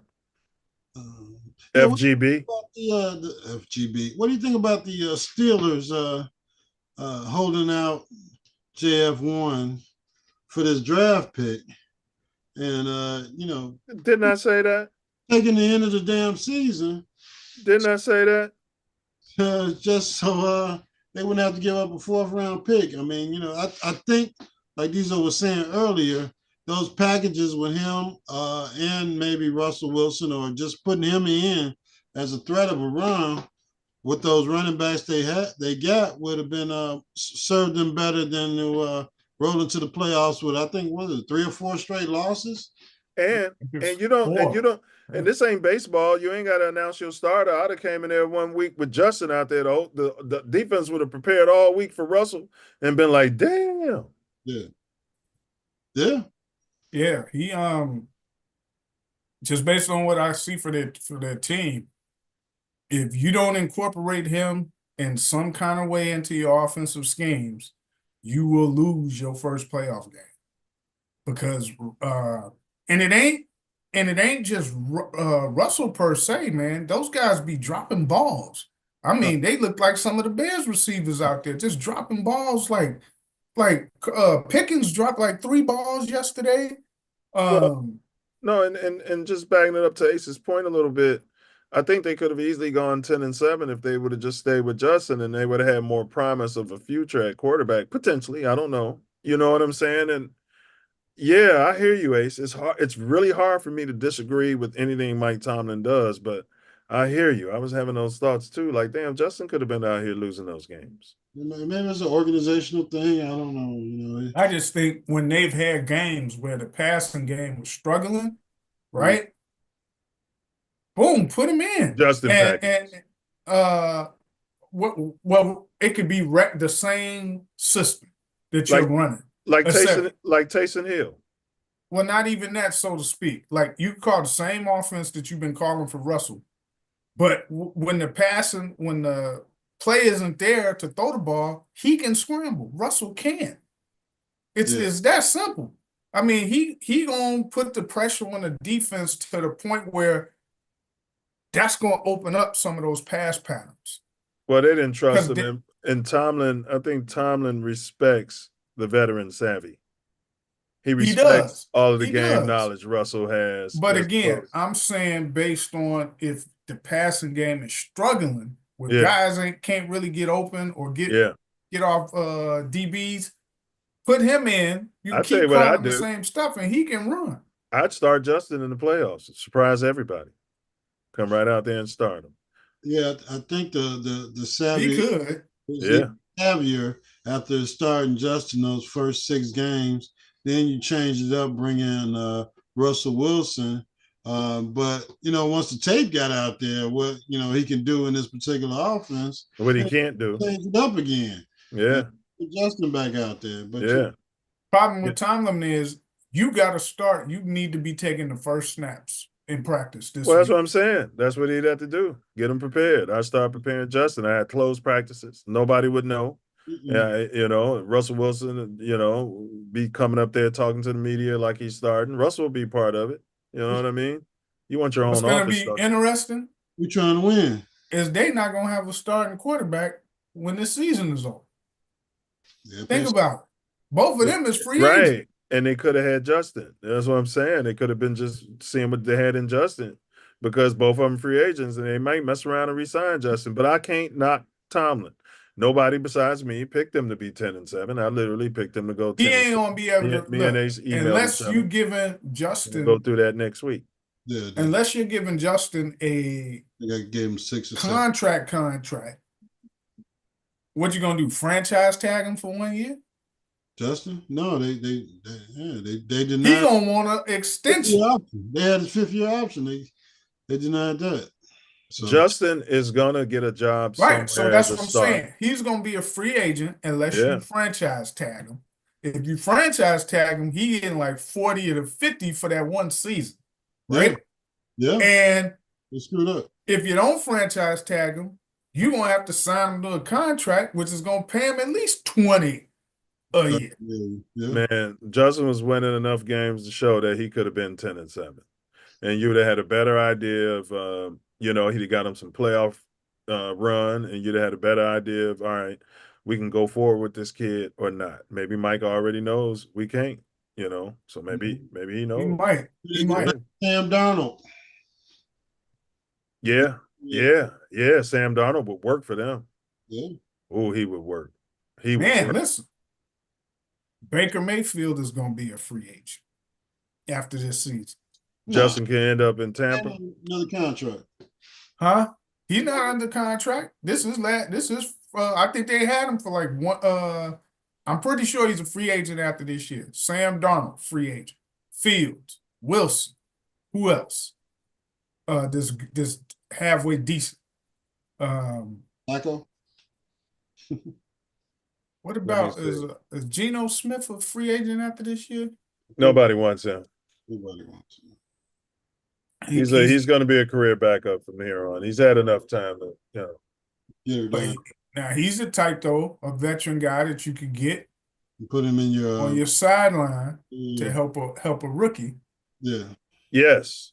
This is what I've been through. This is how you need to come through what I've been through, and blah blah blah. Yes. Yeah. But Aaron Rodgers will be a free agent. Yeah, Aaron Rodgers. No, but Baker signed a 3-year contract extension in 2024. The contract is worth up to $115 million. Okay, so he did, but only $50 million is guaranteed, so you can move off that. Okay, you know what I mean? Yeah, they just made the playoffs today. Correct. They might keep him, but no, it's gonna be jobs out there for Justin, man. The Raiders, Cleveland. Deshaun Watson is Cleveland. Yeah. Ain't no telling with this dude. And the only reason the Raiders didn't want him is because the great Getsy went over there and told him, "No, I don't want him to be my quarterback." They fired Getsy. Cleveland's got to draft the quarterback. They gave Deshaun Watson $200 million guaranteed. Yeah, they can't sign no free agent. Let's see what his contract. Let's see when Deshaun Watson contract will be He over. still got like 2 more years on that thing. You can still cut him. Yeah, but you're gonna eat the Yeah, to cut him. look, The hit is too That's great. a huge cap hit. Look what Denver did with Russell Wilson. They Yeah, took but they that. draft a rookie. Damn right. Mhm. All right. Watson has 2 years remaining on the 5-year, fully guaranteed $230 million deal. Yeah, I'm eating that. What? And somebody might, yeah, I'm eating that. No. Yeah, I'm eating that, bro. Yeah, there's no sense in having him in the locker room if you know you're not moving forward with him. Yeah, and he can't play next year. I mean, if he can come in, it'll probably be the middle of the season. So yeah, he got an Achilles. Oh, he's hurt now? Oh, you can't cut him then. You gotta wait till he's healthy and then you gotta cut him. Some rules. Yeah, he got an Achilles. Yeah, you can't cut him when he's hurt. So. He won't be healthy till the middle of next season. What best. about Well, I keep him this season and cut him at the end of the season. Is Derek Carr a free agent after this year? Nobody cares about Derek Carr. But my whole point is they can use a quarterback if he is New Orleans, because they ain't done jack with him. Yeah, but there you go. They might sign Justin. They like Justin. There's some teams out there that like them. You know, so you never know, man. Diesel, hit me with your final words and then Ace. Final words. This game gives us hope. There you go. Absolutely gives Jesse us Jackson, hope. Obama. When we thought there was none. When hope springs eternal. Field Keep goal. hope alive. You sound like a Democrat. We with the glass was just cracked. Hey, we beat the Packers, man. But we beat the Packers. There's hope. The season ain't over. The season's over, but everything that's upcoming. Hey, we actually got to see if they, if they are gonna let polls go, it would be in the coming days. It'll be on Pink Monday. Yeah. So, but we're optimistic going forward, and then we still got the Bulls to look at. Even though I ain't really been able to see a game for them this year. Are you kidding me? Yeah, with that new satellite crap, the antenna. I'm like, I'm man, talking about that horrible team. I haven't tried. They gotta pay me.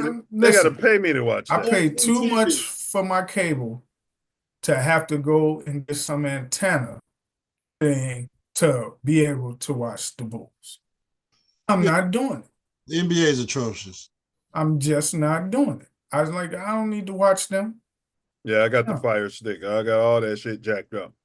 Well, I mean, as much as I pay for my cable, it should be a channel in my thing that shows the damn Bulls. Even when I go to live TV, there ain't no channel that shows the Bulls. So I'm like, I don't care. I don't need to watch. Which leads me to know that if the Bears get the wrong coach, I cannot watch them too going forward. So let them go pick somebody like Gruden or McCarthy. Oh man, if they get Gruden, I'm burning my or jersey. McCarthy, and I promise you, I'm not watching. There'll be no more Bear talk. I'm not watching.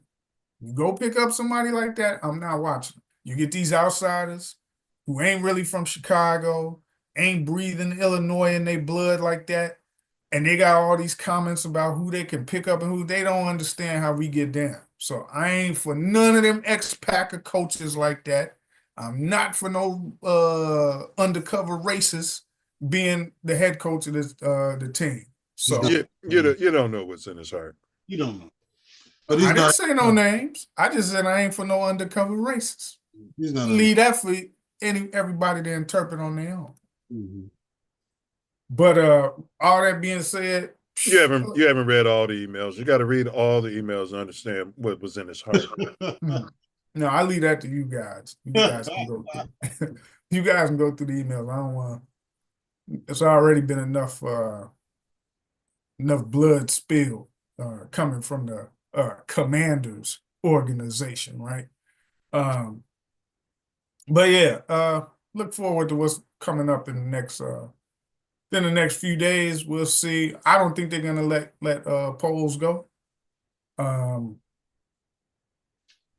I kind of would be happy if they did, but I don't think they're gonna let him go. I think he'll get one more chance.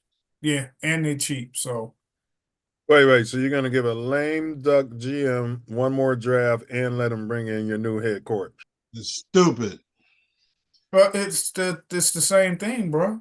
The organization. It's not just them. It's the person who's in charge of paying polls. No, you just said he should get one more year. That's the only reason. No. I didn't say he should. I said they're gonna give him one more year.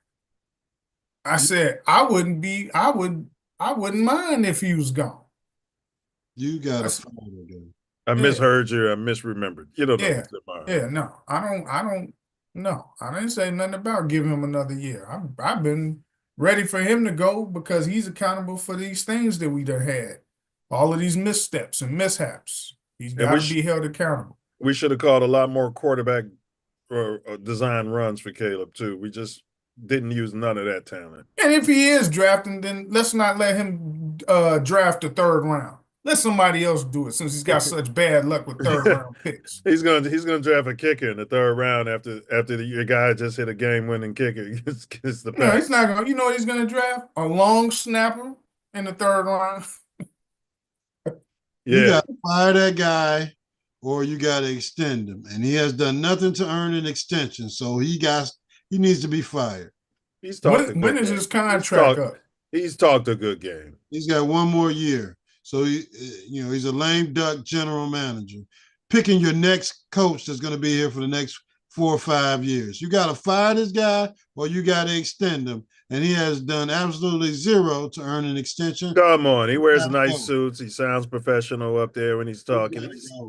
He's talking a good game. He looks good in the booth there, on his cell phone. And he lets our boy, even Khalil Herbert. I seen him getting in the end with Cincinnati yesterday. This is what Ace was talking about. We couldn't even get him on the field, bro. Like, why am I the GM and I got this guy and you guys aren't using him? To the phone calls. Where are the phone calls?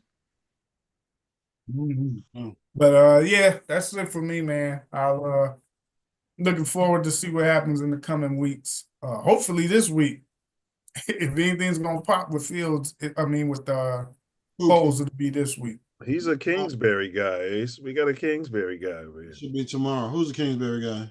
Diesel. Yeah. With an asterisk. I got him with an asterisk. You got to know who his defensive coordinator is. Correct. So you're not going to hire him. Brian Flores. I need to know who his offensive coordinator is. Now, if you don't trust him to hire somebody who you're going to respect, you shouldn't hire him. You shouldn't even consider him. Oh, when I'm sitting there talking to him, okay, Cliff, I know how you and Caleb got down. Okay. You were bringing the blow dry for his fingernail polish to get it before the game started. I see what you're saying. Who's going to be your defensive coordinator? Yeah. And I'm going to listen to what he's saying, and if it ain't sounding like something I like to hear, I'm going to be like, okay, and that's your final answer? And if he's like, so you think Poles is in a smug enough position to interview these coaches as opposed to them interviewing him? I'm talking about the hot names. I think he should be fired tomorrow. And let's get another general manager. If Warren wants to start interviewing these guys and bring in another general manager, I mean, he's got enough relationships in the NFL. If you want to bring in his guy sometime next week. But Poles needs to be fired tomorrow. Hey, I'm with that too. If you're going to get him out of here, get him out of here. Whoever is the GM. I'm not with no GM head coach tandem. I don't like that. Tomorrow. Get you a general manager in here tomorrow. That's the sound. That's the sound of a ram, Diesel. When somebody's repeating a anchor, he's ramming it. That guy needs to be fired tomorrow. You hear that, Kevin Warren? All I've been saying is that Poles is not a Kevin. Man, let me be the president of anything. And this guy under me is not my guy, and he's fucking up. Do you know what I mean? Give me a reason to get one of my guys in here. I can get Ace. I can get Diesel in here. You know what I'm saying? Like, yeah, give me a reason. Yeah. Now, I know president. It used to be in the past. Ted Phillips didn't do anything with football operations except for count the money. But now we got a hands-on president that's going to get us a stadium in between Arlington Heights and Chicago. Who cares? But I'll show you a bunch of renderings. Go ahead. Yeah, he negotiating. All right. He negotiating. Okay. Yeah. If Poles isn't your guy, and Poles is upset that he has to report to you instead of reporting straight to George, yeah, you don't have to worry about that anymore. You're fired. I'm bringing somebody else in who can probably draft better, help that guy if they're a first-time GM, but I'm probably going to bring somebody in with some experience that can build this damn roster back up. Find me a coach. Wait, and the GM who's already got a coach in mind, right? Right. You got to hire your GM based off of the coaches he's going to hire, or the coach, because the GM should already know who his guy is. Yeah, absolutely. And let's run with it. But right, he needs to be fired. Right. I don't have to have a coaching search. I don't have to go through all the metrics. The emphasis should be put, to your point, Ace, on GM, getting the right person at GM. Look what they're doing in Minnesota. Look what they're doing in Detroit. Look what they're doing in San Fran. Look, you got to have the right person. And look what team and organization we're talking about. The cheap right. Bears. They didn't even announce Pookie Poles' contract, Ace. Which means when that happened, we talked about it. More than likely they gave him a colored deal. They gave him hire him. They're cheap. Poles getting $65,000 a year. That's why he's sending out, and his budget's so low. He got to send. What's the name of the airline that's going out of business? They tried to merge with, not Spirit, the one below that one. Yeah, Alaska, Frontier. They tried to merge with Spirit. Yeah. Spirit was like, get your ass out of here. Like, you know what I'm saying? Spirit. You know what I'm saying? So I'm saying, bro, we're spending Frontier money, bro. And then, we want Casamigos. Man, the Bears got money, man. Come on. That cheap stuff, yeah. They spend money on the players. Actually, 80 No, they didn't. Yeah, so apparently we don't. Bro, after the 85 Bears, they didn't spend that money either. But go ahead. You guys got a different memory than me of our cheap organization. Well, I realized, back when Papa Bear was alive and he was just turning the team over to Virginia, how cheap they were. And, they didn't pay Urlacher, didn't pay Montgomery. But go ahead. They paid all Montgomery was a bad decision. And he tried to fix it by bringing Swift in at $8 million instead of going to get Saquon at $12 million damn dollars or 13 or whatever the hell he wanted. And, the results speak for themselves. Saquon ran for 2,000 yards. Montgomery's been getting touchdowns in Detroit ever since he left here. And Pookie Poles needs to be fired tomorrow. Jalen Carter's going to be an all-pro. Roquan's an all-pro. Didn't I say it, Diesel? I said that's going to be that deal. It's not going to be the Justin Fields. The president loved Justin Fields. Do you know the type of conversations they must have had to have, bro? You know what I'm saying, Diesel? Like, if you're telling me, man, we need Jaden, and I'm the president, and I'm like, man, I love Justin, everything about him, and you like convincing me to move off of him. And then you didn't take an all-pro, a Hall of Famer who everybody knew was the best talent in the draft because he doesn't fit your culture. And then you go out there and give this clown out of Tennessee $30 million. He hasn't played a game yet. Yeah. And you drafted Hall of Fame Jones. Man, listen. Put his head under the guillotine. All I'm telling you is that with this organization, they missed the cheap. We got to again. What the Diesel saying is the next GM they're going to pay. They're going to pay him cheap, and we're going to get the same result. It's a bad cycle. They want to change the culture. The only thing that can help us is if we get lucky, and one of these cheap guys we get happens to really know what they're doing. Like Lovey. Yeah, if we get, they know what they're doing, and even Lovey, we got lucky. Because of the coordinator he put was a slightly more aggressive than him, Ron Rivera. And when he did that, Lovey didn't realize it at the time. It was the best thing for the Bears, the best thing for him, because it made his super conservative, laid back self looked more aggressive than he really was. And Lovey may not have known much about offense, but he knew how to stop offense, and he knew what to tell the GM, look, you can get that guy in the 4th round, and he's going to play Pro Bowl football in my system, and it would happen. Yeah. Lovey liked him poor and stupid. If I promise you this, if Lovey never got rid of Ron Rivera, I don't know if we would have. It wasn't Lovey. No, it was Lovey. It was Lovey. He got rid of Ron Rivera because they wanted Ron Rivera would have been getting paid more money than him as the head coach. It was a conflict of his scheme. He didn't like him being aggressive in certain situations. He just wanted to lay back and play the conservative cover 2. I've heard Lance Briggs talk about it. I've heard Urlacher. I've heard Alex Brown.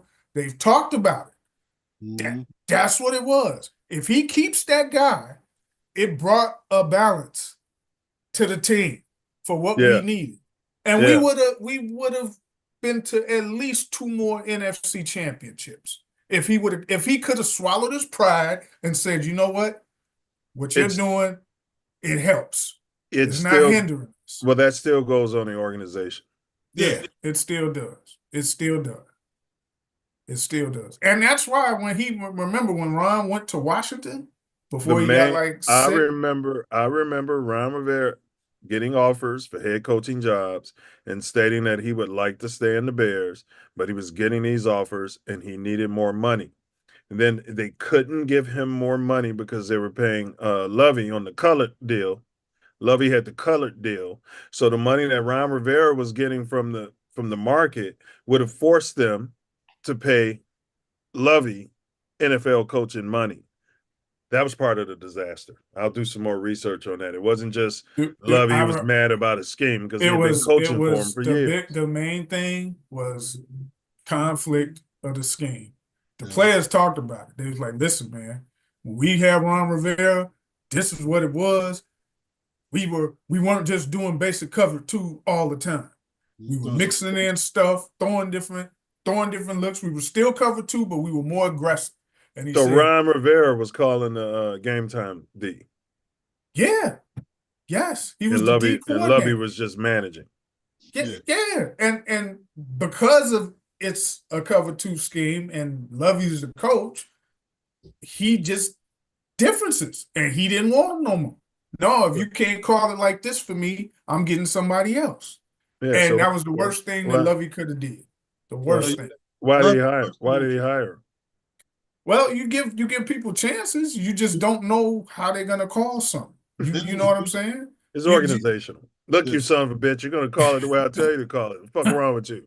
Oh, you can't do that? Okay, I'm gonna talk to somebody else. Look, you know and they went to the Super Bowl. Yeah. I mean, that's true. With bum quarterback. I'm just saying it should never come to that. If you know what I'm saying? It's the ego. It's the ego. If Lovey would look back and go, hey man, this guy's not hurting you. He's helping you. He's making your scheme better with the little things that he adds to it. Allegedly better. It was better. We went to the Super Bowl with it, bro. Yeah, but we went to come on, man. I mean, we did get to the Super Bowl. But Lovey's contract was it was a shame. It was, the Bears fucking should have been paying him more than and that's my point. And Ron Rivera was worth so much more money. You can only imagine when he was getting paid. So I remember him saying that, that's why he left. And he said he would have stayed with the Bears if they would have paid him more money. And then look, they even fired Lovey. He went like what, 10-6? All he did was he was Mike Tomlin. All he did was go 10-6, 9-7 at the worst, and he beat the Packers. Yeah, and we ran him out of town like we ran Derrick Rose out of town. We got smug over money. Yeah, we get smug. We're Chicago fans. We're a bunch of meatheads. And I was there. I wasn't there on Derrick Rose. I knew that was dumb. But I was there on Lovey. I was tired of hearing him. He had a lot of game management stuff that just didn't get better. Lovey did a lot of stupid stuff. There was a lot of that conservative crap. Not just defensive call. Yeah. No, not just defense, but it played to the defense. Whatever he was calling on offense was very Dicker-like, which led to the defense. And without that side of the aggression, that Ron Rivera had with it, you was only going to be like we're not going to trash Dicker.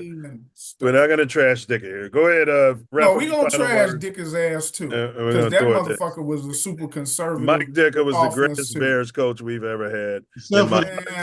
George Halas was. You can keep that Dicker shit. I said in my lifetime of the games that I watched. Okay. Except for the Super Bowl, Lovey, you know, he let the damn old coordinator go out there and do his damn thing. Yeah, let Rex Grossman throw the ball all over the place when he should have been running the ball down the coach's throat. Never would have happened in Dicker's on Dicker's watch ever. Yeah. If you preach that you get off the bus running, Lovey, every week we get off the bus running, and then you come out there. Don't get me started. Oh, well. Hey, look, either one of them. Dicker was too damn conservative offensively. Dicker wanted to run the ball down your throat. Exactly. Every play. Every play. And I appreciate it. Second down, third. Hey, look, what Peyton tell Jim McMahon? Hey, man, when Jim McMahon called an audible to Suey, he said, hey, you and Dicker's over there cussing him out. Why you calling that play? I told you to call this way. He was like, Mike, the play worked. We got a first down. And Walter was like, you keep on calling what you call, man. I don't want to run up in that shit, no. He's like, I don't want to run up. There's like 9 motherfuckers in the box. Walter Payton. The greatest football player ever. Like, I don't want to run in that shit. I put him up in the background. You see that, and we got to win. You know what I mean? We had to pull walking paper out to beat the Packers. I don't like Dick because he ran Walter Payton out of the damn NFL. Yeah, he got a couple more years out of walking paper. Oh, and he broke his heart too. Didn't get him a touchdown in the Super Bowl. Walter Payton was crying after that game, bro. So I guess that does. I mean, but maybe he's not the greatest coach. Well, he's not. Got us that Super Bowl. He was the best coach at that particular term. Hey, we got that team. How many Super Bowls have any of these other coaches got you? Buddy Ryan got us to the Super Bowl. No. Okay, Super Bowl rings. I know you guys are from this LeBron James era, apparently. How many Super Bowls has any of those other coaches got? Hey, I said George Halas. I didn't say nothing about Dick. All right. But you didn't, you weren't around during the Halas era. I mean, come on. You had to be around. The organization was around. All right. And found one of the founding teams. NFL championships we were winning back then. Back in them days, Detroit and Minnesota played outside. You remember that? Yes, I remember that, and I still think it's soft. And you guys are talking about the Bears. Hey, that wasn't soft. Hey, and you guys are talking about the Bears need to move inside. And the Packers, as much as I hate them, they're going to stay outside. Hey, we got this Kevin Warren running around showing me all these renderings of these stadiums that look like I'm in L.A. somewhere. This isn't Inglewood, California. You get out there on the south side, southeast side of that city, and build an outdoor stadium and let the people freeze out there and drink their shenanigans. Hey, I thought that was tradition. We won a Super Bowl in Chicago. All of the North played outside. And when the wintertime and them temperatures, man, and look. It was an advantage for the North to have to come through the North. Yeah, it was an advantage. Hey, Minnesota in the 70s. Oui. Hey, look, they went to 4 Super Bowls in the 70s. The purple people eaters. And look, but what they don't tell you is how many NFC championship games they went to. They went to like 7. Yeah, or because nobody cared about that stuff back in the day when I watched sports. They didn't. Nobody cared. No, it was people that cared. It was people that cared in the 70s. Wide West and LeBron James's team has gotten everybody talking about championships, making it to championship games that are meaningless. Okay, they're meaningless. Let them tell. In pro sports. Now, the Final Four might mean something in college basketball because I don't know why, but nobody can even tell you who went to the Final Four the last year or the year before that. My point is nobody cares. It's all about winning the championship. That's not true. That's a cap. That's a cap. Well, the Buffalo Bills are the greatest football team in NFL history because they went to 4 consecutive Super Bowl, and yet nobody cares and nobody calls Jim Kelly. No, they do care because most of them players. And Jim Kelly's the GOAT thing. No, we didn't say that. Because if that's the case, you could say Fran Tarkenton's the GOAT.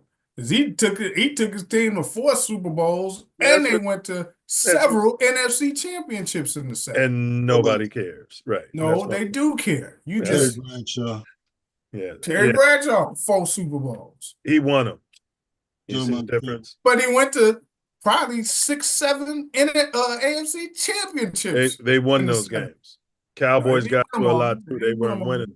It's The all about Raiders too. The Raiders too. Silver and black. CTE. And I ain't talking about the your getting legacy to the is head. not going to be on how many AFC or NFC championship games you got to. No, it says Nobody something. literally You cares. can't discount that.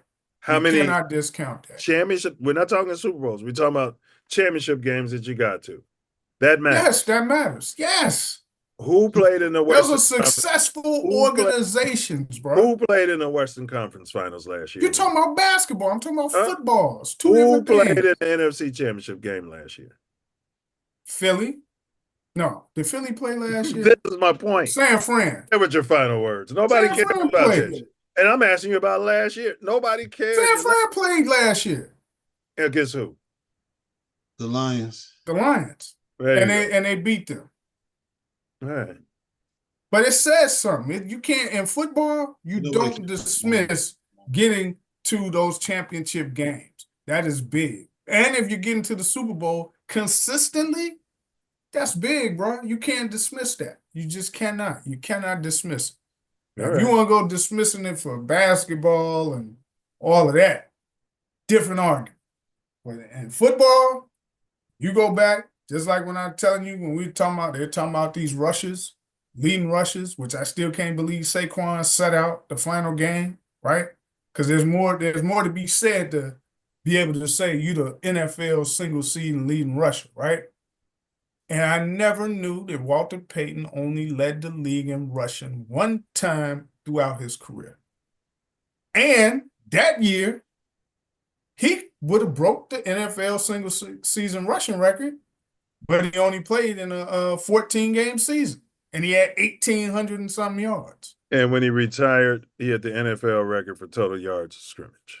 And a bum line for almost his whole career. Correct. Walter None gave of it them, to you. He gave it to you every teams, he gave every it to you. other rusher that was on that list for 2,000 yards. Look at their offensive lines.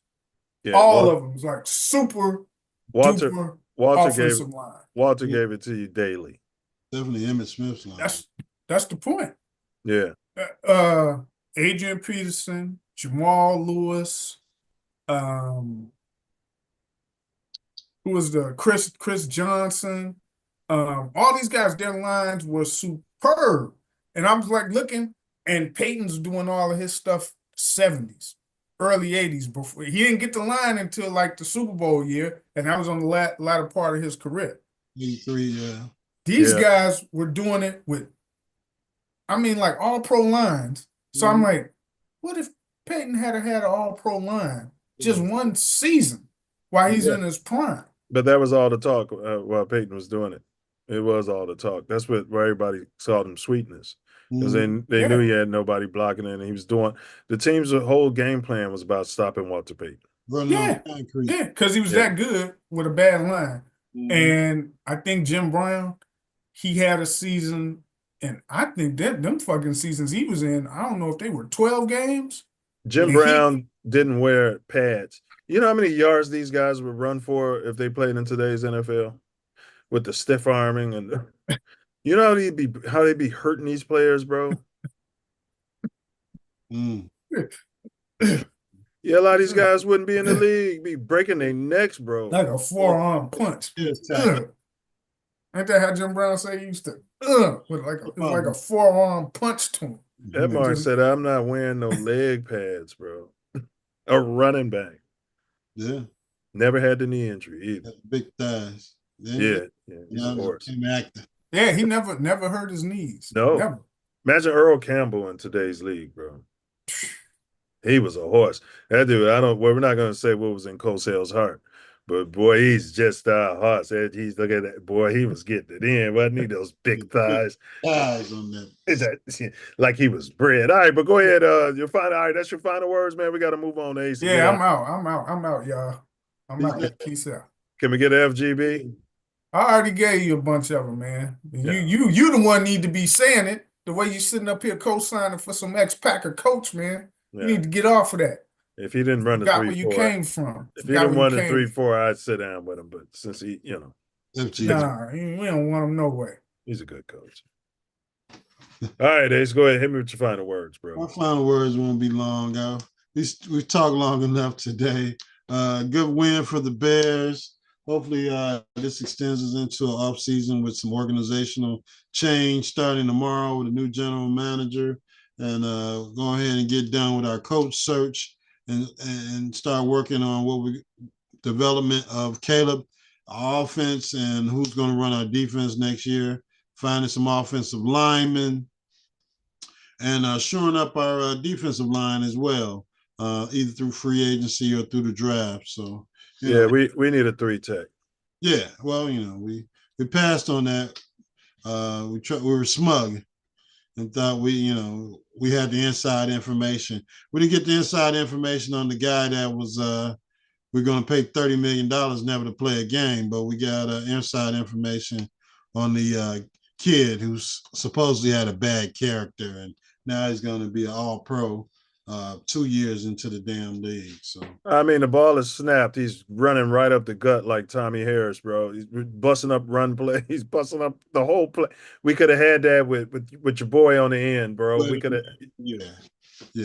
Yeah. Flusing, you still might be around if your guy would have got you a 3 technique. Yep. Maybe y'all should have talked about that during the damn draft when he was smug and figured he can do this and do that. Pose farted in his face when he mentioned that. I mean, Carter just fell right into their lap, and they're like, yeah, no interest. But then they high-five when we got Rome, who we didn't need. They high-five when he fell in their lap, and we had to have him, but you didn't do the same thing. They said Carter. No one said Rome was the best talent in the draft. No one said that. Everyone said Jalen Carter was the best talent in that draft, and it fell in our lap. We could have had a bear here for 15 years, but we're so busy worried about a generational quarterback. Yeah.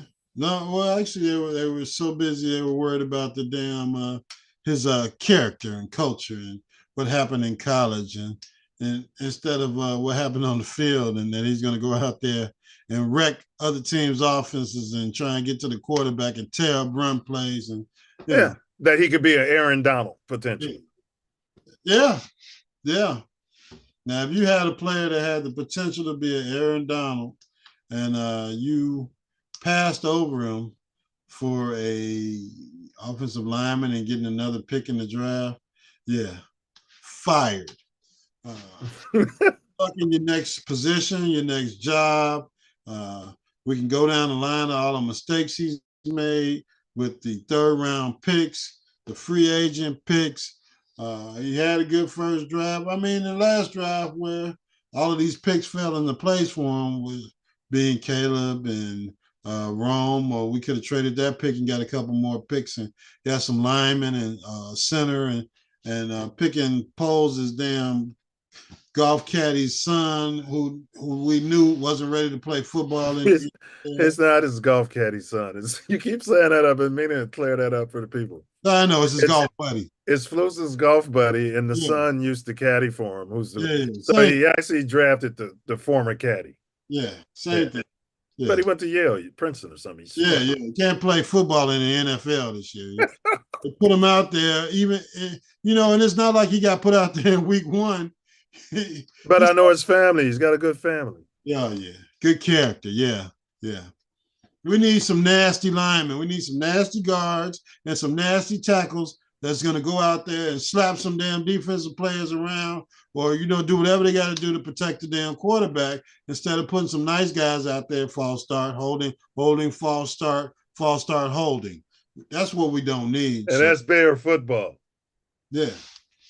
We need some guys that's willing to go out there and make something happen. We need to get Olin Cruz back in the organization. I don't know if he wants to be an offensive line coach since they offered him $16 damn an hour to come into the building the last time he was trying to help the organization. George McCaskey denied those allegations. Oh, okay. What did Olin say? Olin said he's got receipts, but he said he's not here to put the organization more in blast. Right. So I mean, we need an organizational change. You got to bring some of these Bears back in here to coach or do whatever they can to help the organization. They're all on podcasts talking about how bad things are, how the plays should be ran, and how things should be done, And you got the entire league doing a damn peanut punch, and you don't have them in here teaching these guys how to tackle and then knock the ball out. I mean, come on, man. It's not rocket science, it's football. So yeah, that's my final word. See you later, Brian Poles, hopefully tomorrow, and FGB. And we got a Packer fan in here. On top of FGB, see you later, Smug Rogers. Yeah. Have a retirement. Yeah, he owns the Bears. All right. H. Moultrie said Colored Williams is the first to win in Green Bay since Bitch Trubisky. Okay. All right. Colored Williams can't play in the cold. That's what he said. Okay. Colored Williams' first road win as a colored rookie. It's next. Okay. Take this momentum right into OTAs and training camp. Moultrie. We need a coach first. Packers should start their backup colored quarterback versus the Eagles. He don't like colored love. He running the Packers coming in here.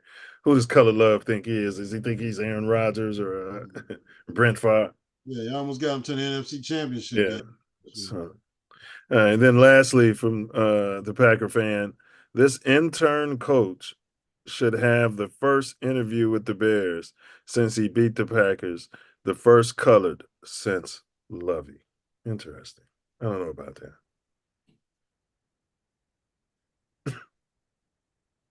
I mean, he's already had an interview. I mean, they know everything they need to know about him at this point. He shouldn't even need an interview. No. I mean, if you want to give him an interview for stats' sakes or put it down on paper, Rooney Rule, then that's fine. Yeah. But he's not my head coach. He's part of this disaster we had this year. Thanks for helping us beat the Packers in whatever capacity you assisted in that today. Yeah, I mean, he was the quarterback's coach, for God's sakes. He was a former running back when they brought in to be the quarterback coach, a generational quarterback, and he never even talked to Caleb before he became offensive coordinator. They don't run that tape back much, but damn, how the hell the damn quarterback's coach not talk to the quarterback? I'm the pitching coach for Jackie Robinson, and they asked me something about Deuce, and I said, well, you know what? I've never talked to him about pitching. Yeah. I've never talked to him at all. Yeah, he looks good. Like, what's going on at Alice Hall? Right. This guy should be in every damn meeting with your new quarterback, but he doesn't talk to him. You better not talk to him. He's generational. Who are you to talk to our brand new shiny toy? He's the captain. He's face of this franchise. Only the offensive coordinator can talk to him. You talk to the coordinator. Yeah. It's okay for you to talk to him, then you can talk to him. But boy, it's okay. Boy. Don't ever talk to our generation. And then wait, 12 weeks later, you're at the helm. You're the offensive coordinator now, boy. We need you to talk to him. 1 week after that, you're the head coach now. You guys, all of these people need to be fired. That's to be black in America. You blame Shane Waldron, scapegoat of the year. They interviewed Colored Williams for the offensive coordinator position. Liked him so much, they said, we're going to make you our quarterbacks coach, and you're never going to talk to the generational quarterback. Fire everybody. All 26 coaches, all 37 captains. Yeah, we're coming back next year, fresh and new. We're going to try and see who earns a position on this damn team. He wasn't running backs coach. As a former running back. No. All right, that's our organization, and we could talk about it forever. To Dizzo's point, hope. You know, a lot of people don't like hope anymore, and that word's been kind of hijacked, just like woke. Hope. You know, there's always hope, but it's tough being a Bears fan. It's tough because there's always hope. And then they come out and talk about how great they look in the 707s, and they come out talking a whole lot of shit in the preseason. Don't they? Jalen Johnson was like, man, it's a whole lot of talking. Jalen Johnson even said that. He's like, man, because he knew. He's like, man, you got to win these football games, bro. Whole lot of talking. Cole Komet, where are you? Okay. I mean, you can't draw up some of those screenplays for Cole Kmet like the way you saw the other teams drawing up screenplays for their big tight end. You can't draw them up. Okay, my quarterback's not looking for him. You know what I mean? Let's run some of these screenplays we're running for DJ Moore and these other guys to Cole Kmet. It'll surprise the crap out of people. All right. You know, but I don't know. They can't think of everything. That's all. That's all they claim they're doing for 60, 70, 80 hours a week, watching the tape, talking about it. But as we wrap up this episode of Mouthpiece Included, it's clear that the Bears' victory over the FGB isn't just another W. It's a statement. Damn it. It's payback. This game showcased our resilience, determination, and skill of a team that could be ready to take on any future challenges. Caution, though. The triumph is a testament to the collective effort and the heart of the entire team. Looking forward, this victory has significant implications for the Bears' season. It boosts their standings. What is the fuck? It boosts their positioning. More importantly, it builds momentum and confidence as they move forward to next season. The synergy between the players and the strategic brilliance of the coaching staff today, we gave them a B, are aligning perfectly, setting the stage for all of them to be fired on Black Monday. This win against a fierce rival, hated rival, like the Packers, it's a rallying cry for us out there. We'll take what we can get. All right. As we the fans, we the people, we're signaling that our Bears can not only take it up the north and give them all your back, but just maybe we can turn the corner with the right person at the helm, because it was all Justin's fault. So obviously the helm I'm referring to is not necessarily the quarterback, but the right person at the helm, at the head coaching helm, you see, because wins and losses are a head coach's stat and a GM stat. They lay in that bed together, and they can scapegoat who they want to. Now, this game is more than just a W. It's a moment of pride and joy for the Bear faithful. It's a reminder of why we love our team and the passion that unites us all. We might have some political differences. We might have some racial issues. We don't know what's in everybody's heart, and we may not care. But we rally together around the Bears out there. As we celebrate this victory, we look forward to the upcoming challenges and opportunities that this offseason is going to bring, you know, see what kind of draft capital we get. Next week, we'll break down the types of moves we're looking to make. So we do know that with our halter top, previously smug quarterback, they pumped his head up. Boy, he looked like an alien. Had him smelling his own farts. But he's had that humble pie.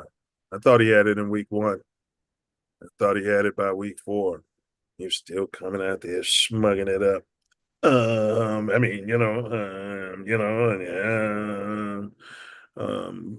he gets it now. All right. He gets it. So stay tuned, stay passionate, and as always, bear down. Until next time, FGB out there. FGB. The breaking news: the Patriots have fired their colored head coach as of the end of football operations today. Fired him, huh? Yeah, gone 1 year. Well, those are the deals the coloreds get. With a rookie quarterback. Yeah. We always get those deals. You had to take this job. You know what I mean? Sure. That's what we get. And then, you're gone. Yeah. The Raiders will fire their head coach, too. Yeah, he's definitely going to get fired. Yeah. Everybody's making business decisions. Yeah. Yeah. All right. So, we got Pink Monday coming there, fella. And what's your money on polls? Give me a betting line on it. What's the chances that polls gets put as a percentage that Warren is going to stick true to his melanin and fire this guy and hire his guy? Business-wise, it's the only logical position that the organization should be in. You give him a vote of confidence and tell him that, yeah, he's going to do all this and be involved in the coaching search. But logically, he has to go. I don't know, if we do it tonight or tomorrow morning. This time, contract-wise, he has to go because you either gotta trust him and extend him, or you're going to make him a lame duck GM next season and allow him to hire your next coach that's going to take care of your generational quarterback. So, and then you're going to need a new GM who's not going to be married to the coach that you just hired. Right. So you got to stop the cycle. You got to stop the cycle. Either you extended him, which he doesn't deserve an extension, or you have to fire him tonight or tomorrow, and let's move on and let's get it cracking for next season. So what percentage, what odds he'll be fired? Are you 50-50? Knowing the Bears organization, 60-40. That he will be fired. Yeah, 60-40. The 60 is the logical thing, and the 40 is the Bears thing, that they'll keep him and fire him next year. Well, I said that if the Jalen Carter thing didn't work out, and the Justin thing, moving off Justin, that all the media and pundits on this show were saying that's the safest thing Poles can do to keep his job. Remember that bullshit? Yeah. I'm like, man, y'all ain't watching the same football. You'd have kept Justin, probably won 8-9 games. You wouldn't be looking so stupid right now. Yeah, you still have your meatball head coach and making his mistakes, and Justin, be overtaking those, and you're sitting there with your 3 technique that's wrecking shop, and that would have made the game easier for Justin. Yeah, you're getting the ball to him, turning the ball over. All of those third downs. So, yeah, I mean. And you factor in that, Warren thought very highly of Justin Fields. And then you only got a 6th-round pick for him. Yeah, and he was at his graduation. He's at his college graduation. So, yeah. So I'm going 90% that he's fired on Black Monday. Okay. Yeah. I put in the Bear factor, so I made it 60-40.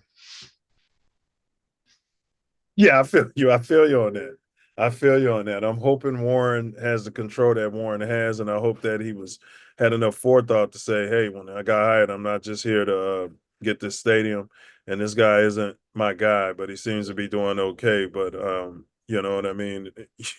I'm in charge, in other words. Yeah, he should be watching. Kevin Warren should be watching. Okay. This isn't a meatball comment. This isn't a let's figure it out. You said you wanted to change the culture of this organization. You gave this guy 3 years to do it. He screwed it up, and it's time for somebody else to get an opportunity. And good luck to him. You fired our fan favorite. You moved off our fan favorite. Our fans were out there cheering. The people who spend money and buy these jerseys and shit. Yeah. We want Justin. We want Justin. We want Justin. We won 7 games. Could have been 9 if we didn't have this idiot coach that you signed off on. Could have won 10 that year. Yeah. And I can't talk about it. Right. Drafted the punter. Come on, bro. You're right. The only reason I would be keeping him is because he's copper color. You know what I mean? And no. No. You're gonna get us all fired, nigga. You know what I'm saying? Like, shit, you ain't doing shit. Like, man, I can only go so far with this. Yeah. Like you say, you got relationships. Now I don't know who blamed you about the Harbaugh thing, who leaked that out, saying that Kevin Warren had no interest. Oh, it had to be. I think Poles is leaking a lot of stuff out. Yeah. So tonight and tomorrow morning is the time to get right. Let's get right. Pink Monday, 9 out of 10. They're gonna fire him and rinse and repeat. But that's what it is. And anybody who comes in here having your little honeymoon with our meatball media, our media is actually worse than the New York media. because the New York media come right at you. Our media is that slithery snake that Malcolm X talked about. Mm-hmm. Smiling on and she's serving you. They're setting you up. They're always setting you up. You need to be more like Bill Belichick or at worst, Mike Dicker with our media. Yeah. You know? Yeah. Like you, buddy. Yeah. Yeah. Or Mike Tomlin. I'm here to talk football. Do you know what I'm saying? And we keep things in-house. And, that's what I want to hear. Yeah. Yeah. That's the kind of coaching we need. They come in here trying to win the Chicago media over. You know? Yeah. Our media likes clicks. Yeah. They like negativity. Take the North and never give it back. Yeah. That's why they only do is show crime in the city. Our media invented the algorithm. Talk about negative shit, bring people down and get people fired. Our media invented that. For sure. All right, y'all. You find yourself sliding through South Central LA. Come on. Norman. You might be whipping through southeast side of the shop.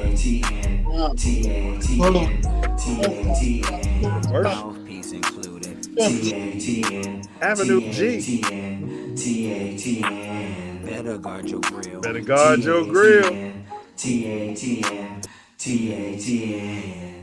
Check your blind spot.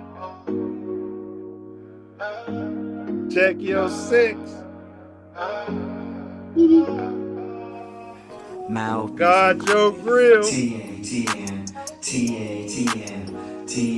Better layer up. Better guard your grill. TATN.